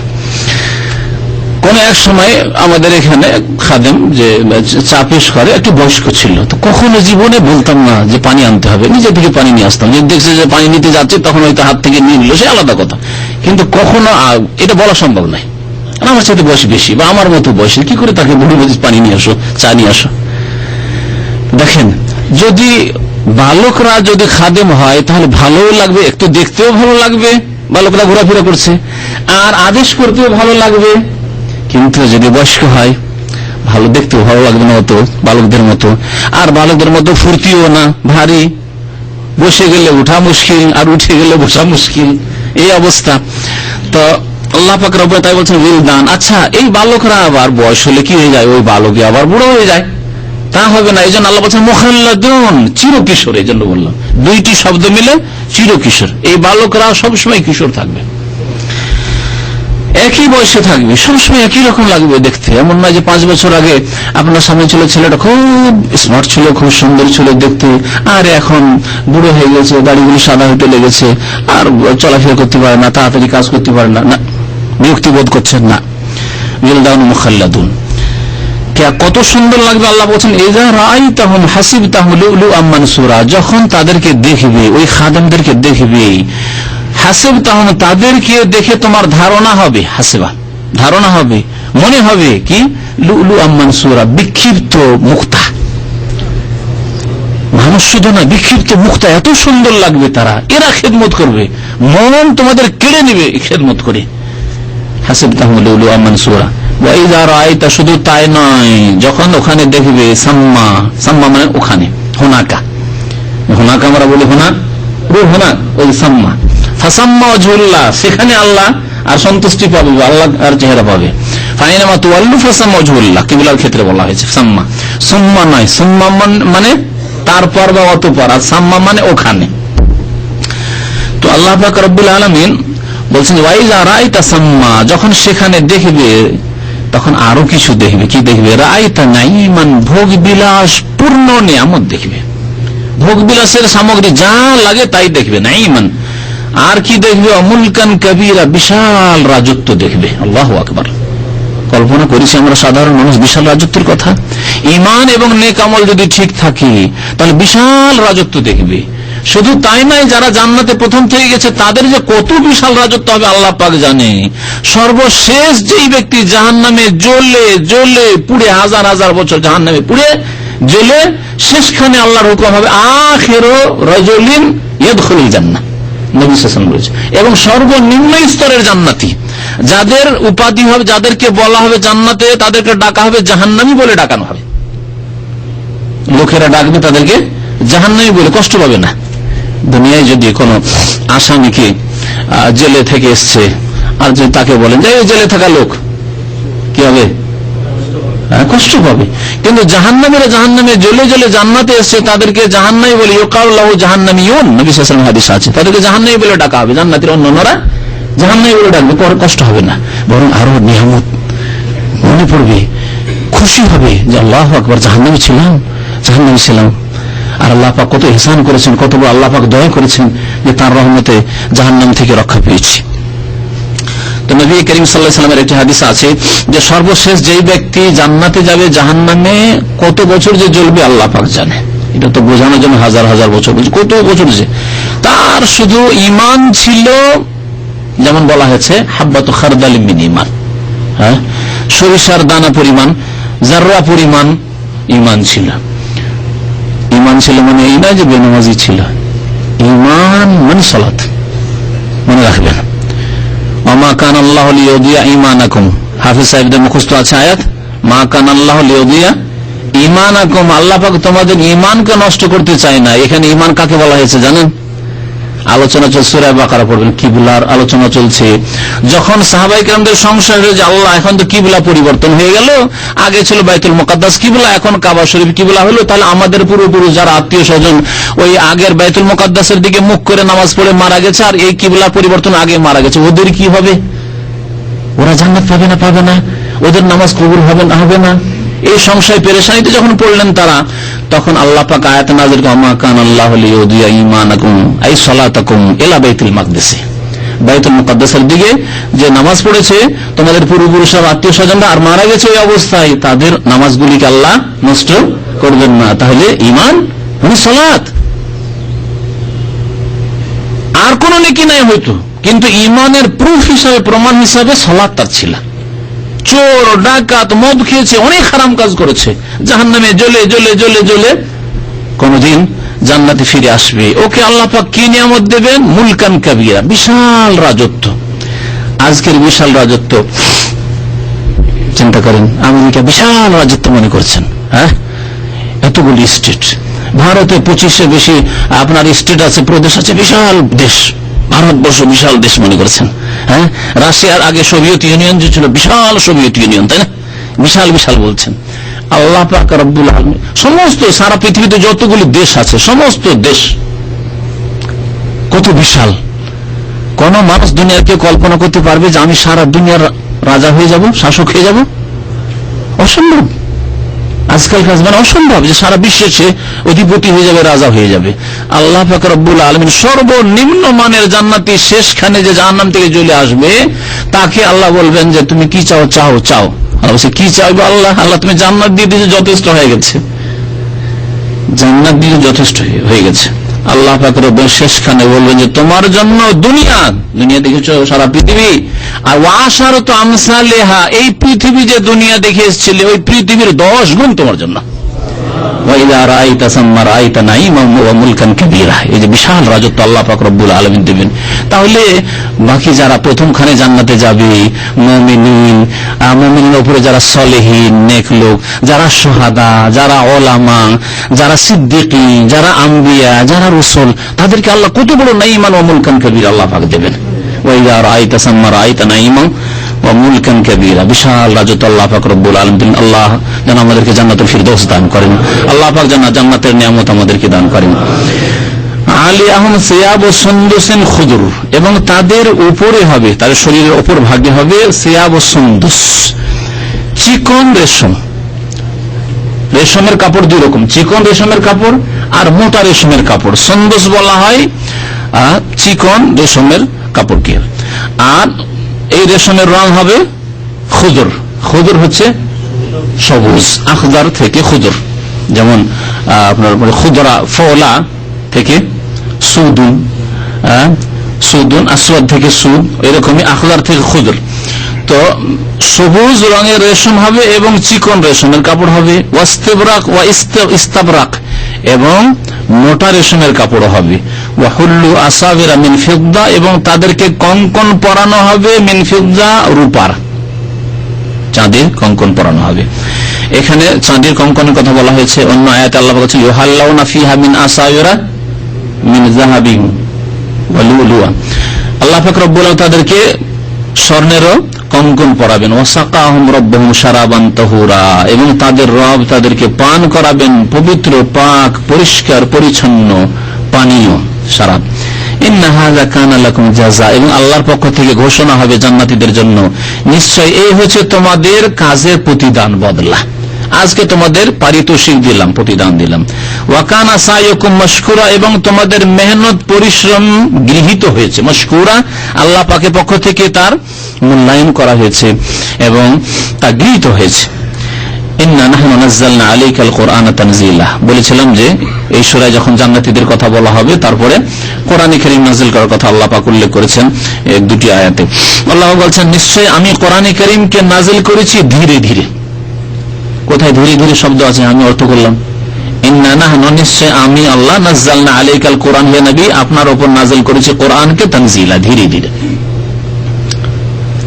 এর আগে বেশ কিছুদিন আগে আনজালা আর নাজ্জালার পার্থক্য বলেছিলাম।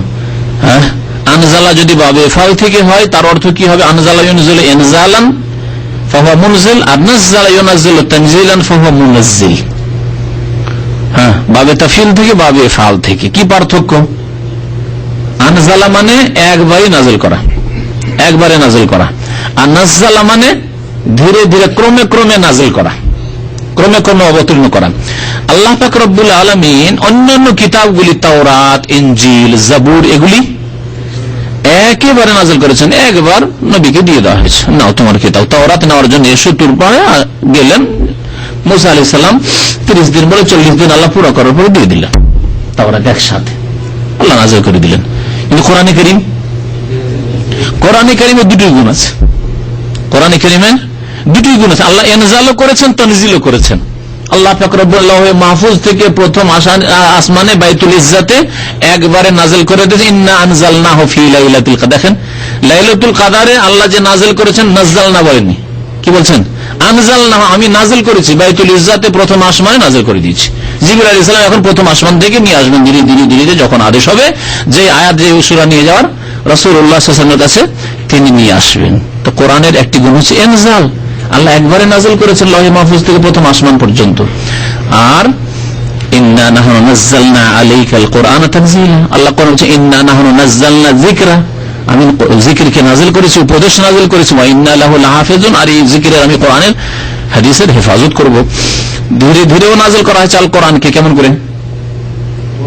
নবী করিম সাল্লাল্লাহু আলাইহি ওয়াসাল্লাম 40 বছর বয়সে নবী হলেন, ইকরা বিসমে দিয়ে শুরু হলো, ইয়া আইয়ুহাল মুদ্দাসসির নাজিল হলো, সূরাতুল মুজাম্মিল নাজিল হলো, তারপরে ওয়ানজির আশিরাতাকাল আকরাবিন নাজিল হলো, ইয়া আইয়ুহাল্লাযিনা আমানু কু আনফুসাকুম ওয়া আহলিকুম নারা নাজিল হলো। এইভাবে শেষ আয়াত পর্যন্ত সমস্ত সূরা নাজিল হলো দীর্ঘ 23 বছর নাজিল হলো।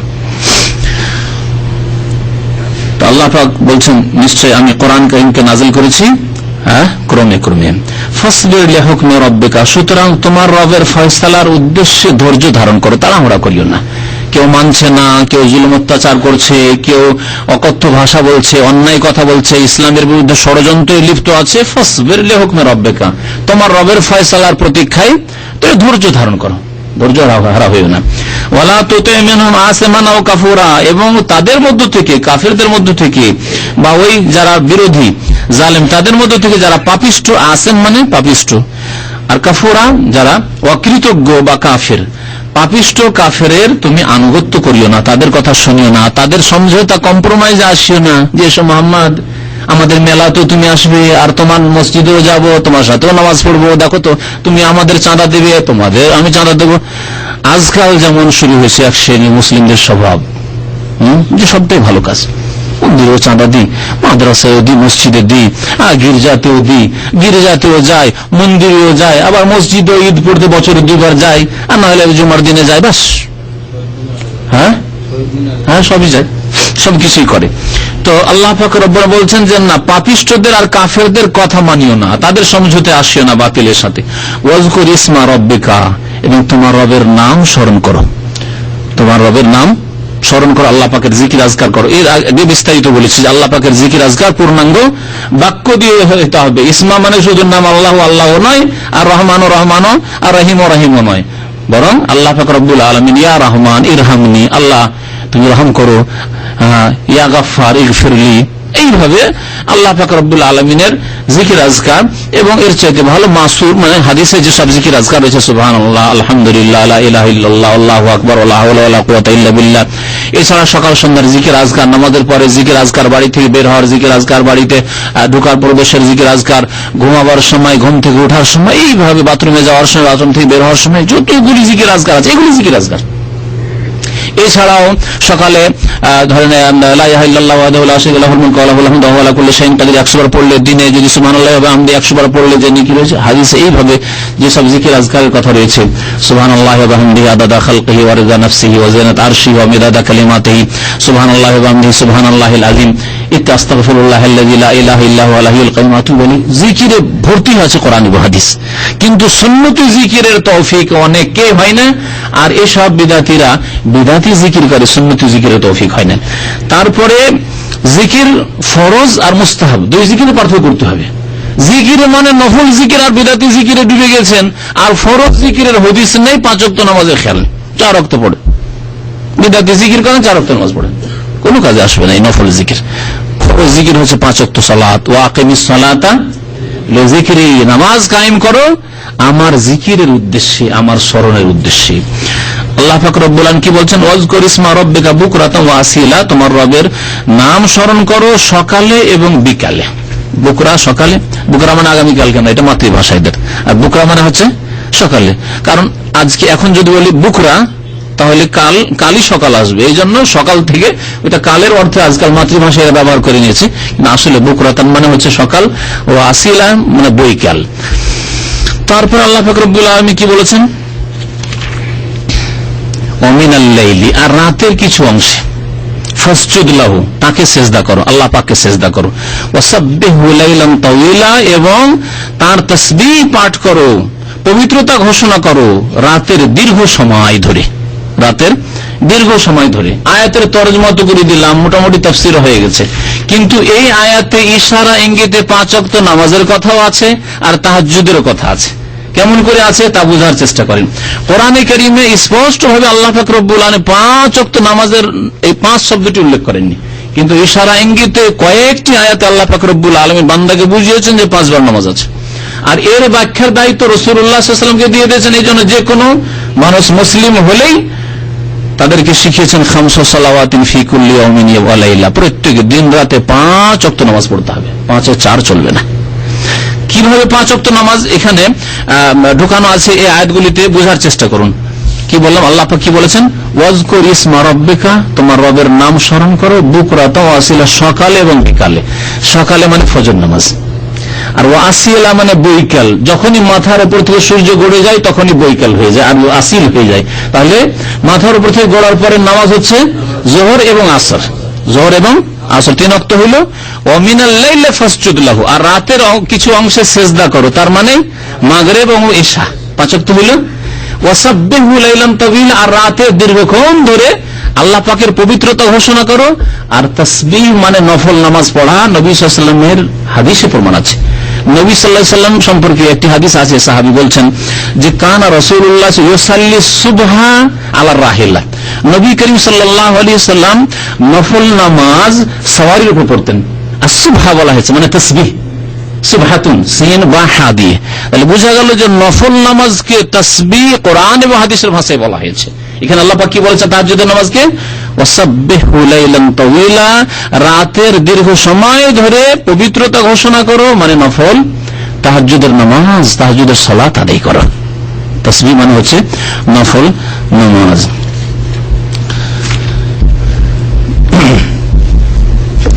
ইন্না হাউলা ইউহিব্বুনাল আজিলা, এখন যারা দুনিয়াদার লোক তাদেরকে সতর্ক করছেন যে দুনিয়ামুখী হবে না, বরং দিনমুখী হবে, পরকালমুখী হবে, আখিরাতমুখী হবে, এবং এই আখিরাতের গন্তব্য স্থানের দিকে চলতে গিয়ে রাস্তায় হালাল উপায়ে যে রুজি আসছে, দুনিয়া আসছে, সেটা গ্রহণ করা, সেটা গ্রহণ করা।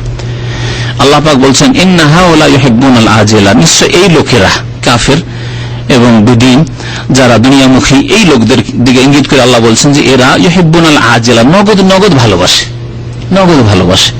এই জন্য নবী করিম সাল্লাল্লাহু আলাইহি ওয়াসাল্লাম বলেছেন মুনাফিকদের উপর সবচেয়ে ভারী নামাজ হচ্ছে ইন্না আসকালাস সালাতি আলাল মুনাফিকিনা সালাতুল ইশা ওয়া সালাতুল ফজর, সবচেয়ে ভারী নামাজ হচ্ছে ইশার নামাজ। অন্ধকারের যুগে, আজকাল লাইট বিদ্যুৎ হয়েছে, এই জন্য একটু হালকা, না হলে যদি অন্ধকার থাকতো তো ইশার নামাজ সবচেয়ে ভারী নামাজ, আর ফজর নামাজ ঘুমের সময়, সেই জন্য ভারী নামাজ।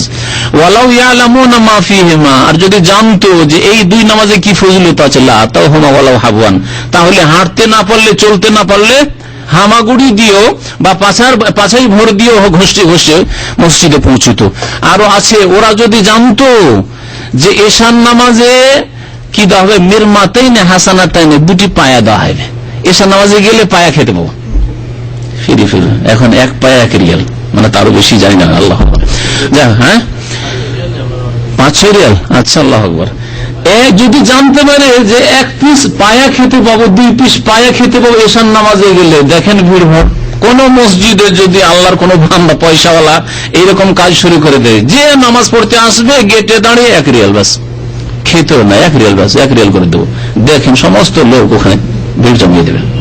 1 রিয়াল করে 5 ওয়াক্ত যেতে পারলে 5 টাকা, আর 5কে যদি 20 দিয়ে গুণ দিই তাহলে 5-20 কত হয়ে গেল চিন্তা করে, 20 টাকা ফট করে হিসাব হয়ে গেছে, সাথে সাথে হিসাব হয়ে গেছে। কিন্তু সুবহানাল্লাহ, আল্লাহ পাক সত্যি মানুষকে সৃষ্টি করেছে, মানুষের স্বভাব জানেন, সেজন্য আল্লাহ বলছেন ইন্না হাওলা ইউহিব্বুনাল আজিলা, এরা নগদ নগদ ভালোবাসে। নগদ দিলে ঠিক ছিল। ওয়ায়াজারুনা ওয়ারাআহুম ইয়াওমান সাকিলা, অথচ তাদের পিছনে এক ভারী কঠিন দিন রয়েছে, আখিরাতের দিন রয়েছে, কিয়ামতের দিবস রয়েছে, জবাবদিহি করতে, হিসাব দিতে হবে, তাকে তারা উপেক্ষা করে গেছে, ছেড়ে দিয়েছে, ভুলে গেছে। বছরকে বছর চলে যাচ্ছে, কারো ওপর মাসকে মাস চলে যাচ্ছে, কারো ওপর সপ্তাহ চলে যাচ্ছে, কারো ওপর সারা দিন চলে গেল, 1 ওয়াক্ত নামাজ পড়লো না, আল্লাহকে স্মরণ করলো না, মত বলে ভয় বলেন, মরে গেলে কি জবাব দিব। অনেকের সারা জীবন চলে যাচ্ছে, বহু মানুষ আছে, আপনি আশ্চর্য হয়ে যাবেন, 1 দিন নয়, সপ্তাহ নয়, মাস নয়, বছর নয়, সারা জীবন ওকে জিজ্ঞাসা করেন যে আপনার লাইফে 60 বছর বয়স হলো, জীবনে কোনোদিন আখিরাতের কথা চিন্তা করেছেন আপনি? আল্লাহ যে হিসাবে নেবেন কাল কিয়ামতে প্রথম নামাজ সম্পর্কে আপনার কোনদিন চিন্তা এসেছে? অনেক তো চিন্তা করে ছেলে মেয়ে মানুষ করার কথা, টাকা পয়সা ইনকামের কথা, কোনদিন এই চিন্তা করেছেন কেমন করে আল্লাহর কাছে জবাব দেব? এই চিন্তা কোনদিন এসেছে? এই ফিকির আপনাকে ব্যস্ত করেছে কোনদিন? বলবেন না। সত্য কথা যদি বলেন না, কোনো খবর নেই তার কাছে, কোনো পরোয়া নেই, অথচ সব জানে। সে মুসলিম, জন্মগত সে মুসলিম। আল্লাহ পাক রব্বুল আলামিন বলছেন ওয়াযারুনা ওয়ারাআহুম ইয়াওমান সাকিলা, তাদের পিছনে যে এক ভারী কঠিন দিন রয়েছে সেই দিনকে তারা উপেক্ষা করে গেছে। নাহনু খালাকনাহুম, তাদের চিন্তা করা উচিত তাদেরকে কে সৃষ্টি করলো, এত শক্তিশালী করলো, কে ধন দৌলত দিল? আমি আল্লাহ সৃষ্টি করেছি তাদেরকে। শুধু সৃষ্টি করে যদি অকেজো করে রেখে দিতাম, যদি রুগ্ন করে রেখে দিতাম, ব্যাধিগ্রস্ত করে রেখে দিতাম, তাও রাখিনি। আল্লাহ বলছেন ওয়াসাদাদানা আসরাহুম, এবং তাদের গঠনকে আমি মজবুত করে দিয়েছি। সুন্দর গঠনে তৈরি করেছি, কাজকর্ম করছে, মেহনত করছে, ব্রেন বুদ্ধি আছে, সবকিছু করছে। ওয়াইজা সে না, আর যখন আমি চাইবো, যদি আমি চাই, আল্লাহ বলছেন বাদদালনা আমসালাহুম তাবদীলা, তাদের মতো আমি আবার অন্যকে নিয়ে আসতে পারবো, তাদের মতো অন্যকে নিয়ে আসতে পারবো। এর দুটি তাফসীর করা হয়েছে। একটি তাফসীরের দিকে ইঙ্গিত করলাম অর্থে যে আমি যদি চাই এদেরকে ধ্বংস করে দিয়ে আর এক ভালো জাতিকে সৃষ্টি করে নিয়ে আসবো। বেনামাজি, পাপিষ্ঠ, গুনাহে ডুবে আছো, পরকাল বলে কখনো স্মরণ আসলো না, আল্লাহর প্রতি পরকালের প্রতি বিশ্বাস করলে না, জান্নাত জাহান্নামে বিশ্বাসী হইলে না, ওই আসিয়া না বাদদাল্লাহ আমসালাহুম তাবদীলা, আমি যদি চাই তাহলে এদেরকে বাদ দিয়ে অন্য জাতিকে তাদের মতো আমি নিয়ে আসতে পারবো দুনিয়াতে। আল্লাহ পাক অন্য আয়াতে বলেছেন যে ওয়াইন তাতাওয়াল্লাউ ইস্তাবদিল কওমান গায়রাকুম, তোমরা যদি মুখ ফিরিয়ে নাও আল্লাহ পাক তোমাদের ছাড়া অন্য কওমকে, অন্য জাতিকে নিয়ে আসবেন। সুম্মা লা ইয়াকুনু আমসালাকুম, তারা তোমাদের মতো পাপিষ্ট হবে না, তোমাদের মতো দুনিয়ামুখী, দুনিয়ার গোলাম, পয়সার গোলাম হবে না, তারা তোমাদের মতো বেনামাজি, বিদীন, বিধর্মী হবে না। সুম্মা লা ইয়াকুনু আমসালাকুম, এই একটি অর্থ। আরেকটি অর্থ হচ্ছে যে আমি তাদেরকে প্রথম সৃষ্টি করেছি এবং তাদের গঠনকে আমি মজবুত করেছি, সুতরাং তাদের মৃত্যুর পরে এই তাদের মতো করে আমি আবার সৃষ্টি করতে পারবো কিয়ামতের দিনে, আর কবর থেকে আমি উঠাতে পারবো। অন্য কোন জাতিকে নিয়ে আসার কথা বোঝানো হয়নি, বরং বোঝানো হয়েছে যেমন আমি প্রথম সৃষ্টি করতে পেরেছি তেমনি আবার মওতের পরে কিয়ামতের দিন তাদেরকে ওই রকমই দেহ দিয়ে ওয়াইজা শি'না বাদদালনা আমসালাহুম তাবদীলা, তাদের মতো করে আমি সৃষ্টি করে হাজির করতে পারবো। ইন্না হাযিহি তাযকিরা, নিশ্চয় এই কোরআনে কারীম বা এই সূরা উপদেশ। ফামান শাত্তাখাযা ইলা রাব্বিহি সাবিলা, সুতরাং যে চাইবে তার রবের দিকে রাস্তা নিক। উপদেশ দেওয়া হয়েছে, তাহলে উপদেশ রাস্তা দেখাচ্ছে, কোরআনে কারীম রাস্তা দেখাচ্ছে। যে চাইবে এখন রাস্তা নিক, চাও না রাস্তা, যাও তাহলে জাহান্নামের রাস্তায়। আল্লাহ পাক রব্বুল আলামিন ভালো মন্দ দুটি ক্ষমতা দিয়ে পরীক্ষায় ফেলেছেন, এই পরীক্ষায় পাশ করতে হবে। আল্লাহ পাক যেন আমাদেরকে পরীক্ষায় কামিয়াব হওয়ার তৌফিক দান করেন। তারপরে আল্লাহ পাক বলছেন যে দেখো তোমাদের মধ্যে চাওয়ার ক্ষমতা আছে বলে এই কথাই ভাববে না যে চূড়ান্ত সিদ্ধান্ত সবকিছুই তোমাদের। আল্লাহ পাকের কাছে তৌফিকও চাইতে হবে। সুতরাং মনে রাখবে ওমা তাশাউনা ইল্লা আইয়াশা আল্লাহ, তোমরা চাইতে পারো না ইল্লা কিন্তু আইয়াশা আল্লাহ, যদি আল্লাহ চান। সুতরাং আল্লাহ পাকের কাছেও তৌফিক চাই। আল্লাহ আমি মেহনত করছি, আল্লাহ আমি চেষ্টা করছি, আল্লাহ তুমি আমাকে হেদায়েতের উপর রাখো, আমাকে নামাজ কায়েম করার তৌফিক দান করো, আমাকে সৎ জীবন যাপনের তৌফিক দান করো। আল্লাহর চাওয়া তোমার চাওয়ার উপরে। আমি এর আগে অনেকবারই বুঝিয়েছি যে আপনি যদি একজন সাধারণ ওয়ার্কার হন কোন কোম্পানির বা কোন প্রতিষ্ঠানের, তাহলে আপনার চাওয়ার উপর, আপনার ইখতিয়ারের উপর আপনার বড় যে জেনারেল ম্যানেজার আছে অথবা কফিল আছে তার চাওয়া, সে যদি চায় তাহলে হবে, না হলে হবে না। আপনার চাওয়াতে অনেক সময় হয় না, হয়তো আপনি চেয়েছেন। আল্লাহ পাক রব্বুল আলামিনের চাওয়া সমস্ত সৃষ্টির চাওয়ার উপরে। কারণ যদি বলেন যে না না না আমি চাইলে আমি করে নিলাম, আল্লাহর চাওয়া আবার কি, আল্লাহর চাওয়া আর আওতাতে আমি, তাহলে আমি বাধ্য হয়ে গেলাম। না, আপনি বাধ্য না, বরং যদি বলেন যে না আমি চাইলেই শুধু হয়ে যাবে, তাহলে আল্লাহকে আপনি অপারগ মনে করলেন। আল্লাহ পাক রব্বুল আলামিনের চাওয়া আপনার চাওয়ার উপরে, আমার চাওয়ার উপরে। কিন্তু আপনি যখন ভালো চাইবেন আল্লাহ পাক ভালো তৌফিক দান করবেন। যেমন নবী করিম সাল্লাল্লাহু আলাইহি ওয়াসাল্লাম বলেছেন যে আমালু আমল করো, কুল্লুন মুয়াসসারুন লিমা খুলিকা লাহু, প্রত্যেকের জন্য সহজ করে দেওয়া হবে যার জন্য তাকে সৃষ্টি করা হয়েছে। আপনাকে যদি জান্নাতের জন্য সৃষ্টি করা হয়ে থাকে, আল্লাহ যদি আপনার জন্য জান্নাত চেয়ে থাকেন, তা জান্নাতের কাজ করতে ভালো লাগবে, কাজ করেন। কাজ করতে গিয়ে শিথিলতা কেন, গাফিলতি কেন, অনীহা মুক্তি কেন, ঘুম কেন, বেদিনী কেন, বিধর্মিতা কেন? সুতরাং আল্লাহ পাক রব্বুল আলামিন যেন আমাদেরকে নেক আমলের তৌফিক দান করেন। আল্লাহ পাক বলছেন যে ওয়া মা তাশাউনা ইল্লা ইনশা আল্লাহ, তোমরা চাইতে পারো না কিন্তু আল্লাহ চাইলে। সুতরাং আল্লাহর কাছে চাইতে হবে তৌফিক নিজের আমলের সাথে সাথে। ইন্নাল্লাহা কানা আলিমান হাকিমা, নিশ্চয় আল্লাহ পাক রব্বুল আলামিন সর্বজ্ঞ, সবকিছু জানেন। হাকিমা এবং প্রজ্ঞাময়। ইউদখিলু মান ইয়াশাউ ফি রাহমাতিহি, তার রহমতে যাকে ইচ্ছা আল্লাহ দাখিল করে থাকেন। সুতরাং এই রহমতে দাখিল হওয়ার জন্য আল্লাহর কাছে তৌফিক চাইতে হবে। ওয়াদখিলনা বিরহমাতিকা ফি ইবাদিকাস সালিহিন, যেমন সুলাইমান আলাইহিস সালাম, দাউদ আলাইহিস সালাম তাদের দোয়াতে রয়েছে, কোরআন কারীমের দোয়া। ইউদখিলু মান ইয়াশাউ ফি রাহমাতি, আল্লাহ তোমার নেক বান্দাদের মধ্যে শামিল করে আল্লাহ রহমতে দাখিল করে নাও। ওয়াজ-জালিমিনা আ'আদ্দা লাহুম আযাবান আলীমা, এবং জালিমদের জন্য আল্লাহ পাক রব্বুল আলামিন বড় যন্ত্রণাদায়ক শাস্তি প্রস্তুত করে রেখেছেন। আল্লাহ পাক যেন আমাদেরকে আযাব থেকে বাঁচান, রক্ষা করেন। রব্বানা আতিনা ফিদ দুনিয়া হাসানা ওয়া ফিল আখিরাতি হাসানা ওয়া কিনা আযাবান নার। ওয়া সাল্লাল্লাহু আলা নাবিয়িনা মুহাম্মদ ওয়া আলা আলিহি ওয়া সাহবিহি আজমাইন। জুমার দিনে আসর পরে যারা কোরআনের ক্লাসে আসেন, আমাদের এখানে এই আজকের দিনে আসর পর কোরআনের ক্লাস এবং 3টি হালাকা আছে, 3 রকমের ক্লাস আছে। কেউ কায়দা পড়তে চান কায়দা পড়তে পারবেন, কেউ যদি তাজবিদ ভালো কেরাত পড়তে চান কেরাত পড়তে পারবেন, কেউ শুদ্ধ করে কোরআনটা শিখতে চান শিখতে পারবেন। বিভিন্ন রকমের হালাকা আছে। আমাদের এই সব হালাকার সুপারভাইজার হচ্ছেন, মেন হচ্ছেন আমাদের আবু হানিফা ভাই হাফিজাহুল্লাহ তাআলা, আল্লাহ যেন তাকে জাযায়ে খায়ের দান করেন, এবং তার সাথে যে আর 2 ভাই পড়াচ্ছেন আল্লাহ পাক তাদেরকে যেন উত্তম প্রতিদান দান করেন, জাযায়ে খায়ের দান করেন।